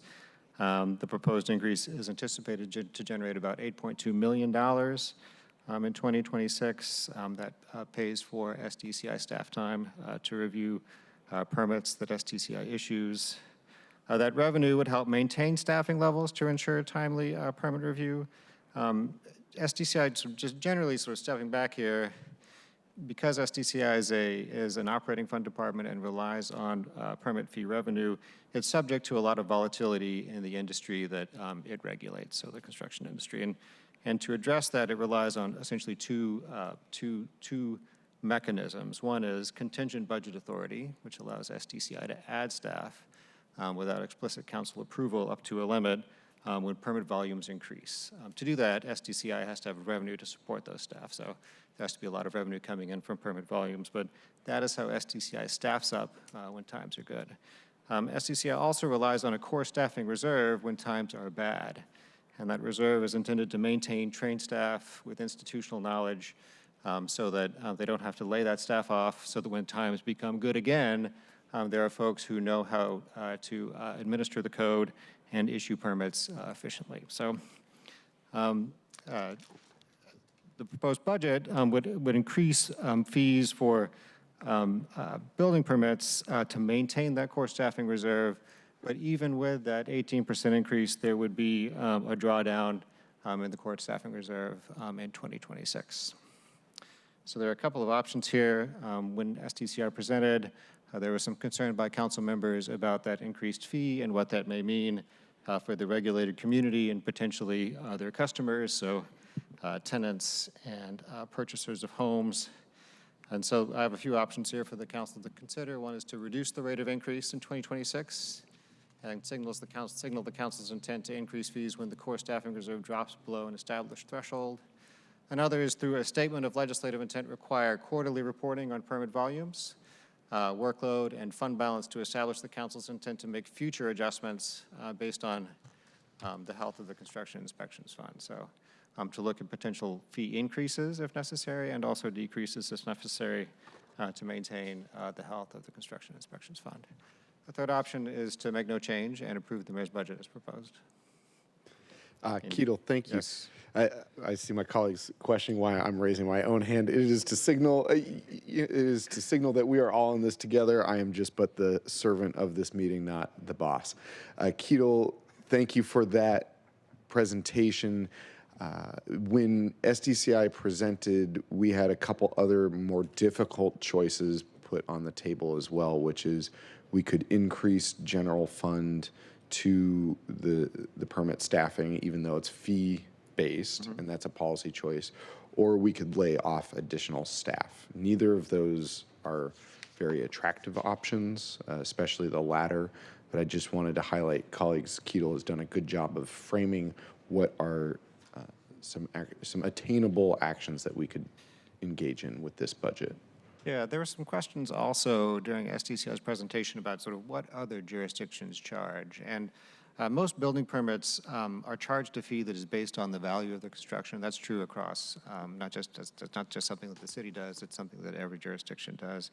And I spent a little time looking at what Tacoma, King County, and Bellevue charge. A typical sort of 4-unit townhouse development would have a construction valuation of about $1 million, and that's a common break point across all of these fee schedules and all those jurisdictions. And Seattle's current fees are on the low end of that. So $1 million. There will be other charges that will go along with permitting that type of development. But today, it would cost about, at least the valuation component of your permit fees would be about $7,000 from the city. Tacoma would charge you about $12,000. King County would charge you about $9,000. And Bellevue would charge you about $7,200. So we're actually on the low end compared to other jurisdictions. Thank you, Keatle. That's very helpful. Does that number include the mandatory housing affordability fee as well, or that's just that is just the construction valuation component. Okay. Nor does it include impact fees or site development inspection fees. The city also charges a technology fee, for example. That is just the construction valuation component of your fee. Okay, very helpful. Thank you, Keatle. All right, moving on here to policy consideration number 2. As I mentioned, the mayor has a proposed ad for $750,000 for a purchase of an AI permitting tool. This tool would be used, as I understand it, to review applications for completeness. So completeness is kind of an important step in application review. Things don't really get started until SDCI has a complete application in the door. One thing that staff has to do is determine whether or not you have a complete application. So this would be a tool that would assist in that. SDCI has been piloting some tools already. So this would be for a permanent purchase, not something that would be a pilot.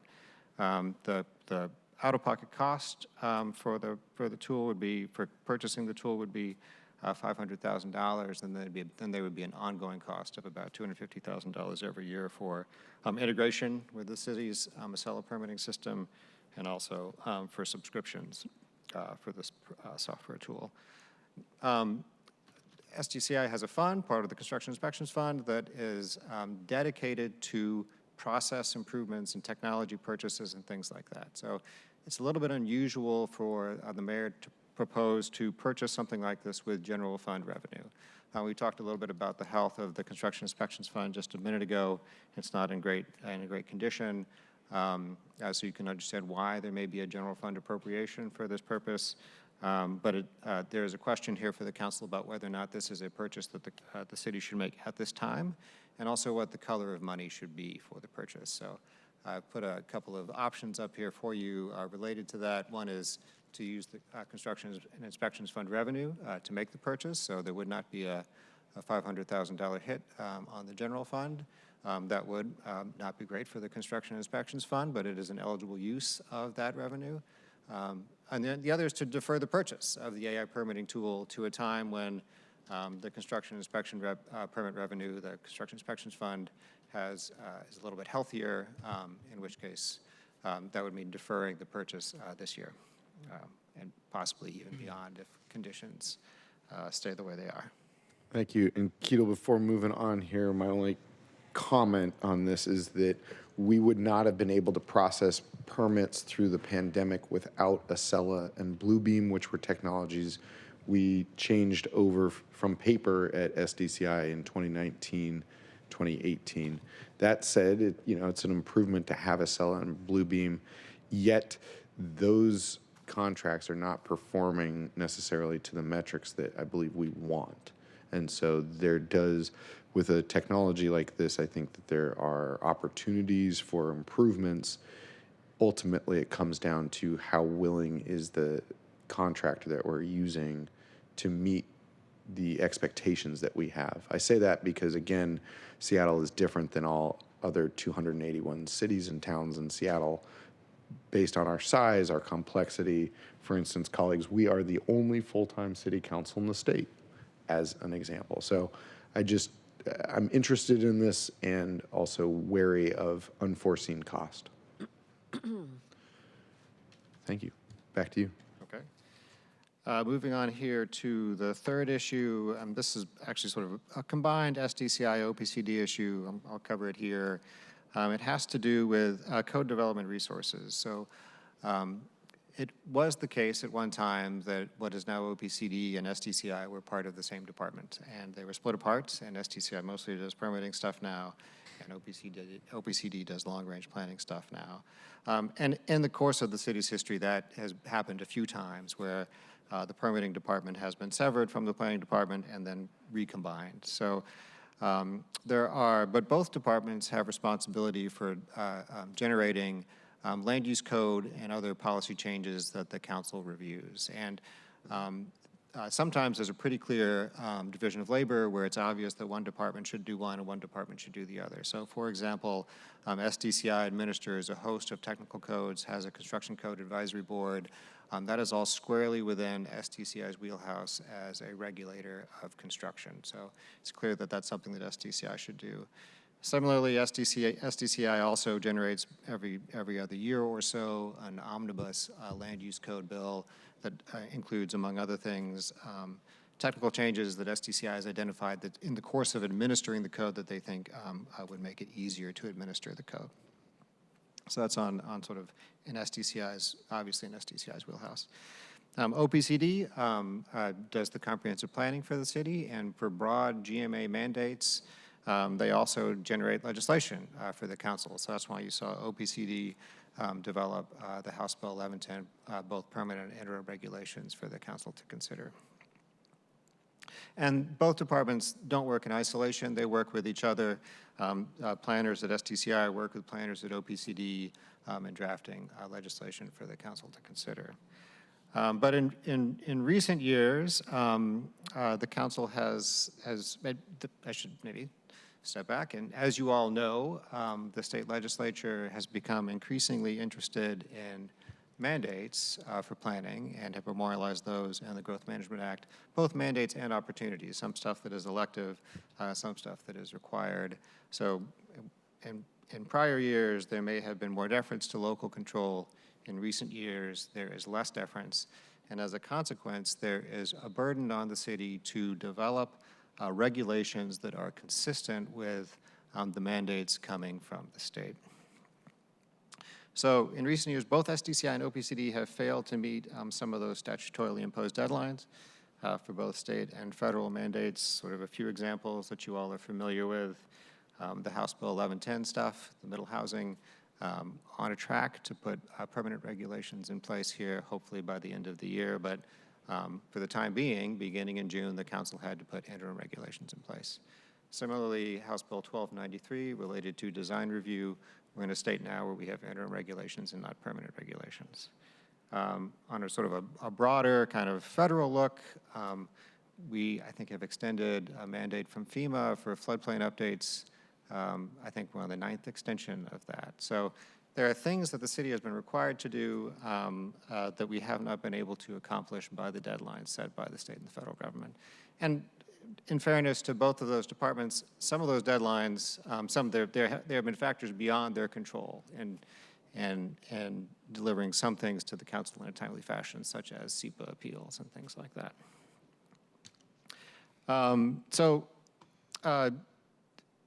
Because there has been, it creates problems. It creates problems not just for applicants who may open the Seattle Land Use Code and think that they understand the requirements, not knowing that those requirements have been preempted by state law.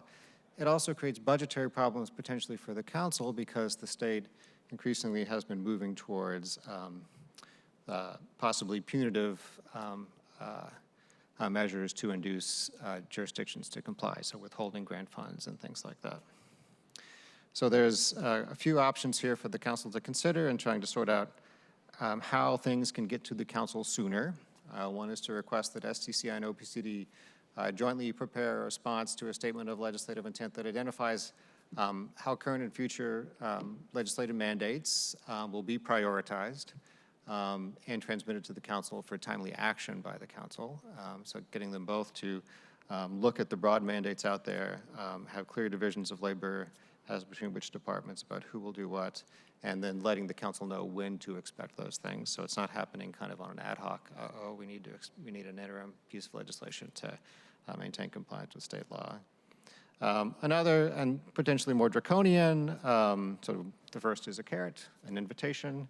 The second is perhaps a stick. Impose a proviso on OPC and SDCI's budgets to limit expenditures on mandated requirements until, so to limit expenditures on those until, and not on elective things, until legislation is transmitted to the council. And a third is a no change alternative.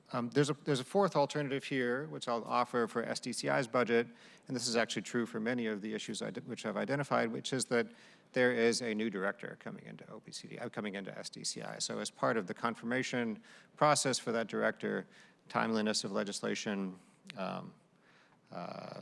whether how AI tools are used, things like this, monitoring the health of the Construction Inspections Fund, can all be things that are put on her plate as part of the confirmation process. So that's it for SDCI. Thank you, Mr. Freeman, and I appreciate the context that you shared with this policy consideration number 3 regarding the mandatory legislation that the city and departments need to pass. I'll add a little bit of context to one of those examples. All of them stand. I'll share the additional context on the floodplains, which is that SDCI has been working hard. I would say that the issue is that the Port of Seattle continues to maintain and operate buildings that are within the potential sea level rise zone, and I think there's consternation there. So it's not necessarily on just SDCI. There are multiple players for the floodplains legislation specifically. I've only got one question overall that I haven't asked yet, so I'm going to check in to see with my colleagues if you all have questions regarding the issue ID within Seattle Department of Construction and Inspections. I'm seeing Councilmember Saka. Thank you, Mr. Chair, and thank you so much, Keto, for this very helpful presentation and overview, comprehensive summary of some of the key policy issues for us to consider going forward. I want to have a question, some comments about slide number 4, the AI tool. And first off, I'll just say that I am a strong proponent of leveraging technology tools and innovations like AI. We are a market leader, a global market leader here in the city of Seattle for innovation. And a lot of that, not all, but a lot of the underlying reason is because we are a leader in AI and building AI tools on top of already innovative cloud technology infrastructure. And so that's mostly private actors, private sector. But as a city of Seattle, I think we have a role in doing what we can to support that innovation and be more efficient and effective with our spending and potentially leveraging these innovations and tools to do that.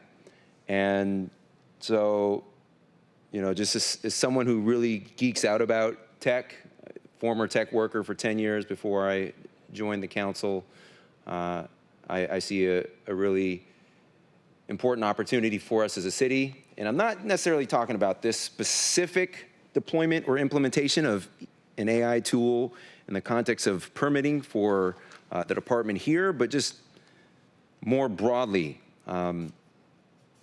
Again, I'm a strong believer in the power of AI to unlock opportunity, help drive local economy, and get more people participating in the abundance that's to be had here in the city of Seattle. In any event, but we need to do so responsibly, and you know, there's certain principles of ethical use of AI. Certainly from a government perspective, I wouldn't want this technology or tooling to replace anyone's work. Would like to make it more efficient to the extent possible, but always keeping humans in the loop, making sure that human eyes are reviewing the final thing, whatever that output is, and that a human, not a robot or some lines of code that show up as a set of software services on a screen somewhere, but a human is making the final decision on whatever the topic is. Here in this context, permitting. In any event, we also need to be mindful of potential uses of or potential biases. Not potential, there's biases baked in the development process. So there's a lot of potential traps, but on balance, I'm excited about the power of this kind of technology deployment more broadly across the city. I note that the city earlier this summer or spring, I think recently launched a new responsible AI plan. And I'm not familiar with every aspect or feature of that. But as it relates to budget, do we have and Keith, I don't know if this is a question for you, or maybe we have Director Noble here at the table as well, because it implicates, you know, the broader proposed budget situation. What is the executives propose spend on, you know, AI tooling more broadly outside of, like, just not limited necessarily to this budget, but just across the city? And then is there a tally on the total proposed spend for implementation of the city's new responsible AI plan?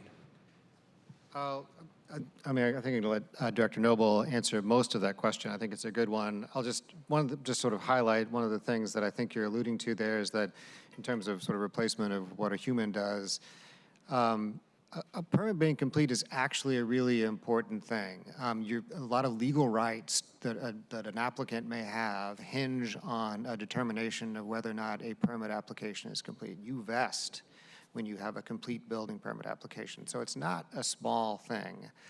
So we can get a little bit more clarity from SDCI about what kind of quality control would be applied to use of an AI tool.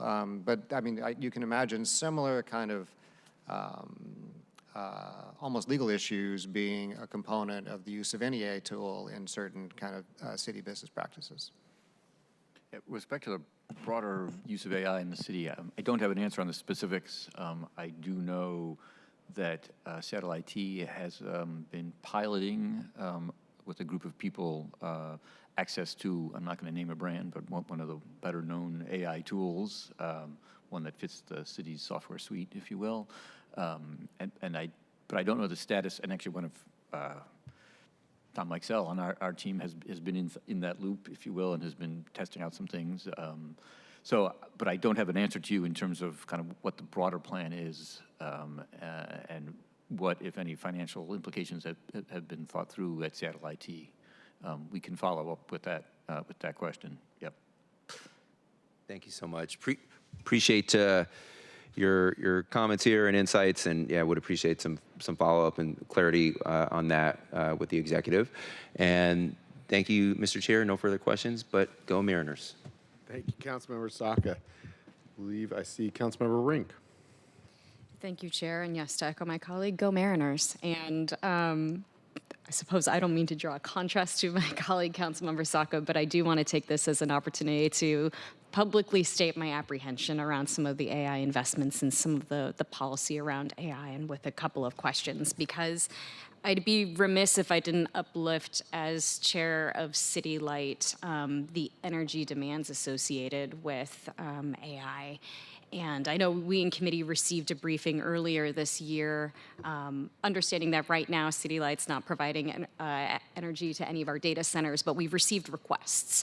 And as we're looking at our upcoming integrated resource plans, we'll see what kind of the updated projections will be. And of course, we've taken up in committee legislation to try and work towards load management and demand response legislation. But I just want to publicly state my apprehension, and I understand that this budget ad doesn't kind of tip the scale fully, but I think I want to take this as an opportunity to just voice this kind of broader policy consideration that we're moving towards a world that seems to be integrated a lot more AI, and I think I have some very real questions about how there's some disconnect between also our quite literal limitations when it comes to our owned energy production, the broader energy market.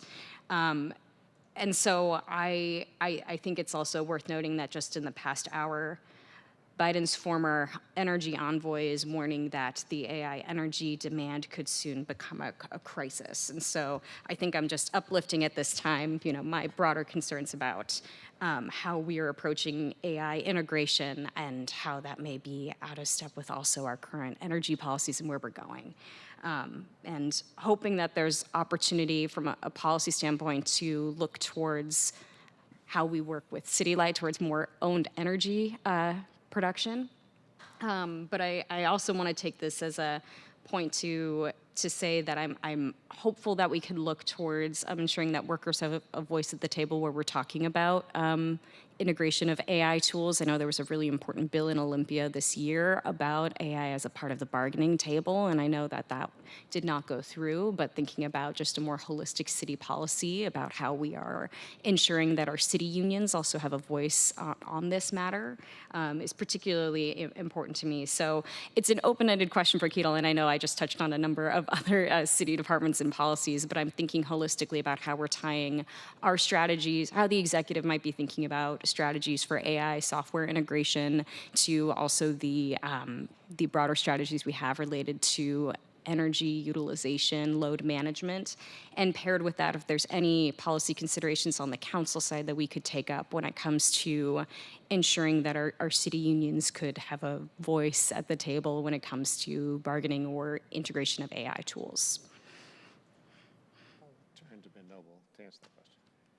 Sorry, repeat question. No, caught me multitasking here, and I apologize. But I think what I'm hearing sort of is a broad concern, sort of both about energy consumption associated with AI, but also about a labor component to the city using AI.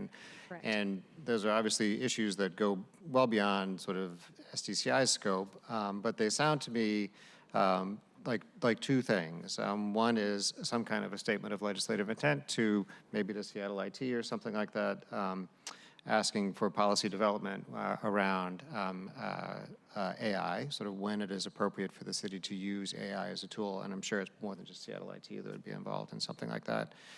And then with respect to kind of the energy load associated with AI, Ben, you may have some thoughts on that. I don't know if you... I know that it's a significant issue.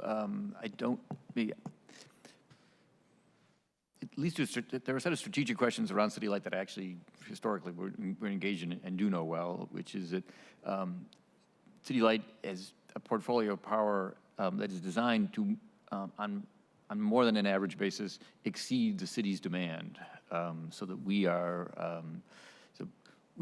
at some level, we have on average a surplus of power. This is having been burned in the early 2000s by being short on power. But the reality about AI, I suspect, is that the machines that are answering our questions are located in Eastern Washington or down in the gorge and being served by other utilities. So it's really a broader question about responsible energy use, about climate change, to cut to it, if you will. That might be part of, I mean, from a city perspective, part of how we think about the city's use of this. Not to make this too personal, I've had conversations at home about like, is this a question I should submit to AI because it's going to churn, and is that the right way to go about this? And but not knowing any idea of like just how much that energy consumption is and the like. So, to the extent, just to piggyback on what Keto is describing, and to highlight both on this energy consumption side and also on the labor side, that the focus on Seattle IT is probably too narrow in terms of developing a city policy on around AI and its effective and efficient use. It really might be a broader question to the executive, whomever that may be next year, to work this issue and start developing policies sort of on a citywide basis of understanding it. And I say that at the same time, I would hate to get that slide because it's such a broad question that like I don't know how I would first. I mean, just being like, so I don't know what you can expect in return because I don't think any of us. I mean, this is like just, I don't know, analogies fail, but it's like one of those elephants. So it depends which side of it you're touching and how you're feeling it, if you will. So, but this is upon us in meaningful ways. And, Right. And sort of at least starting that conversation in an organized way, probably. So as much as I would hate to get that slide, we could probably craft it in a way that would designed to open a dialogue. From my end, I can't see that anything less, but anything more than that is more productive, if you will. Mm-hmm, certainly. No, thank you for that response. And again, I understand this goes beyond the bounds of just what's proposed here in SDCI's budget, but wanting to use this as an opportunity to open up this policy discussion, because I think it's an important one because of the breaking news that just came out in the past hour, but also, again, the fact that currently City Light, we're not providing power to any data centers, but we're getting requests. And I know City Light is working alongside PSE to figure out how we're being responsive to those requests, but this is coming, and I'm thinking about the demands on our own energy system and what it means for the broader work of the city, and then further the continued changes that we're seeing at BPA and how that's influencing the energy market, and then what we tell ratepayers in the city if energy costs go up. And so I was going to say there are ultimately implications on rates here because we're talking about is generating more power unless we find efficiencies to reduce demand elsewhere, right? And that inevitably leads to higher prices because you're going to have to build more supply, and that will raise questions itself about the underlying source of generating electricity, whether that be renewable and sustainable or something else. Mm-hmm. Certainly. Thank you. And again, colleagues, bringing these points up, understanding this goes a little bit beyond the bounds of what's being proposed for SDCI's budget, but hopeful we can have this conversation. I understand, and I'm very proud of the fact that our region is a leader in tech, and I just want us to move thoughtfully as we move into a new world, it seems. So thank you, Chair. Thank you, colleagues. Thank you. And Councilmember Saka, do I see a new hand? Fantastic. Over to you. Thank you, Mr. Chair. Love this conversation. Appreciate the discussion. And including the contributions from my colleague, Councilmember Ring. Thank you. We're sort of culling together on the fly, well, broadly, a very strategic discussion around our place and role as a Seattle City government in deploying and supporting AI tools and innovation. We're culling together from that, double-clicking a little more on two broad issues. One is the labor involvement as a stakeholder and the having a seat at the table in some of these conversations. With that, I 100% agree with my colleague, Councilmember Rink. I think that's table stakes. They need to be at the table.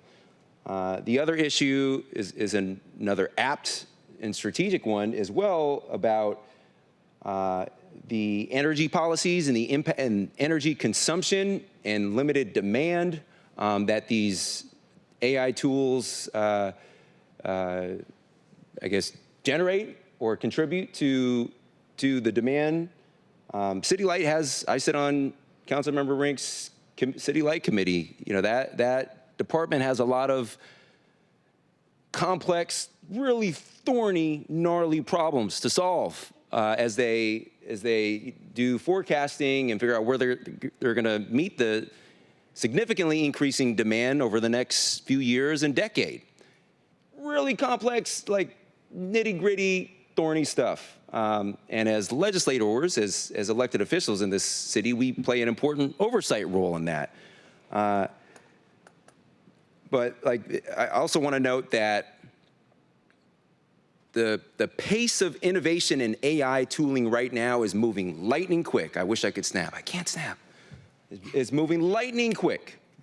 The pace of innovation is I just can't begin to describe how quick, rapidly evolving the AI landscape is right now.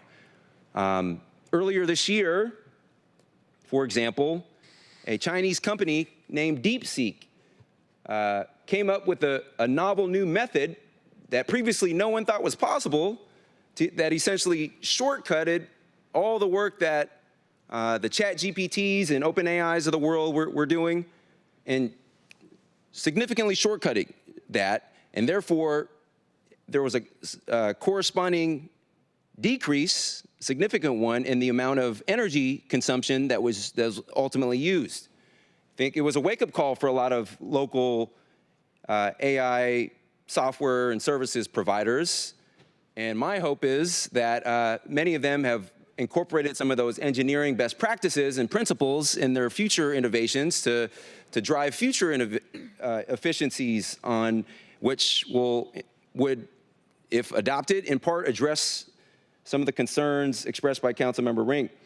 I also want to note that transportation is a significant strain on the local grid as well, with the parallel efforts to electrify the port, for example, or bus fleet, or cars, or whatever it is. That imposes a non-trivial strain, significant one actually, on our energy consumption targets as well.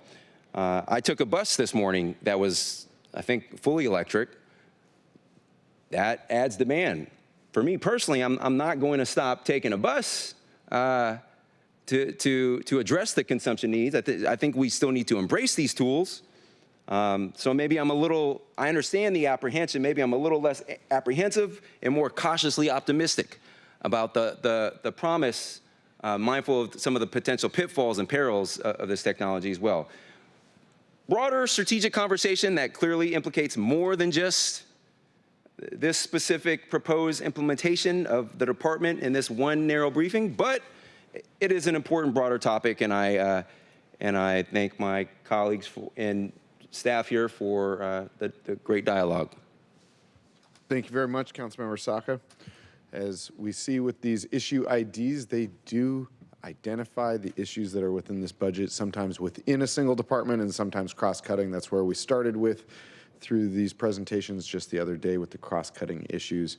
Keatle, thank you for being able to staff this cross-cutting issue unexpectedly. With that, I only have one question for you, and this stems from the department presentation, which was regarding the permit expediter position. They had mentioned it as we were having the conversation about the core staffing fund.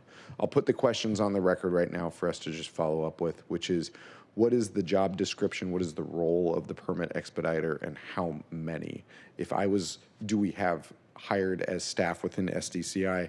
If I was to guess from that conversation we had the other day that the permit expediter position assists in expediting permits in certain circumstances. That was the sense that I got, but if we could have a more formal response. And I believe that there's only one, but if you've got more information, that would be helpful. Great. And just for my own clarity, are you There is a position that in part works as a small business coordinator to help with tenant improvement, sort of permits and things like that. Is that the position you're referring to as a permit expediter, or is it somewhat different? From the conversation that we had with the department here, they used that phrase in particular. It was a new phrase for me. And colleagues, I share this interest with you because we had a audit completed by the city auditor of the first half of the permitting process, which is review and approval. I have also asked the auditor to engage in the second half of that audit, which is from approval to certificate of occupancy. Where are the lags? What are the other improvements that are needed to be made? Until we have our permit system improved, we may need another permit expediter or somebody of that like. Thank you. Colleagues, any further questions at this time? Seeing none, again, we are getting done a little bit early, in part because the issues within the budget are that it does everything, and so we may have to pull back from that. That's the problem of this year, rather than this part of the budget cycle, which is typically focused on what was not funded. In the next coming days, we have committee tomorrow. We will have the Seattle Police Department, Seattle Care Department, Seattle Fire Department. And Ben, I'm going to check in with you right now. Are we also planning for tomorrow to have the Human Services Department and federal backfill as well, or? HSD, but not the backfill. I think we've covered that sufficiently. That was kind of a placeholder I had just in case we didn't cover that enough other places, but I think we actually highlighted it in some detail in Tom's presentation, and you'll hear about it as well in some of the others. So, yes, it's not as full an agenda as it might look, but those are weighty departments as a collective. Yes, they are. Yes, they are. Thank you for that update. And then, colleagues, again, remember, Monday morning there will be a forecast council meeting in chambers that Council President and myself will be attending on behalf of the City Council. And then in the afternoon, we will have Jan Duras, the director of the Forecast Council, come to our Select Budget Committee meeting to answer your questions and provide a similar presentation. So with that, if there's nothing else for the good of the order, this concludes the Thursday, October 16th, 2025 Select Budget Committee. Thank you for attending, and don't forget that councilmember proposals are due on Tuesday at noon. I'll be walking my proposals around with colleagues this afternoon. Thank you. No further business. We are adjourned. Let's go, Mariners.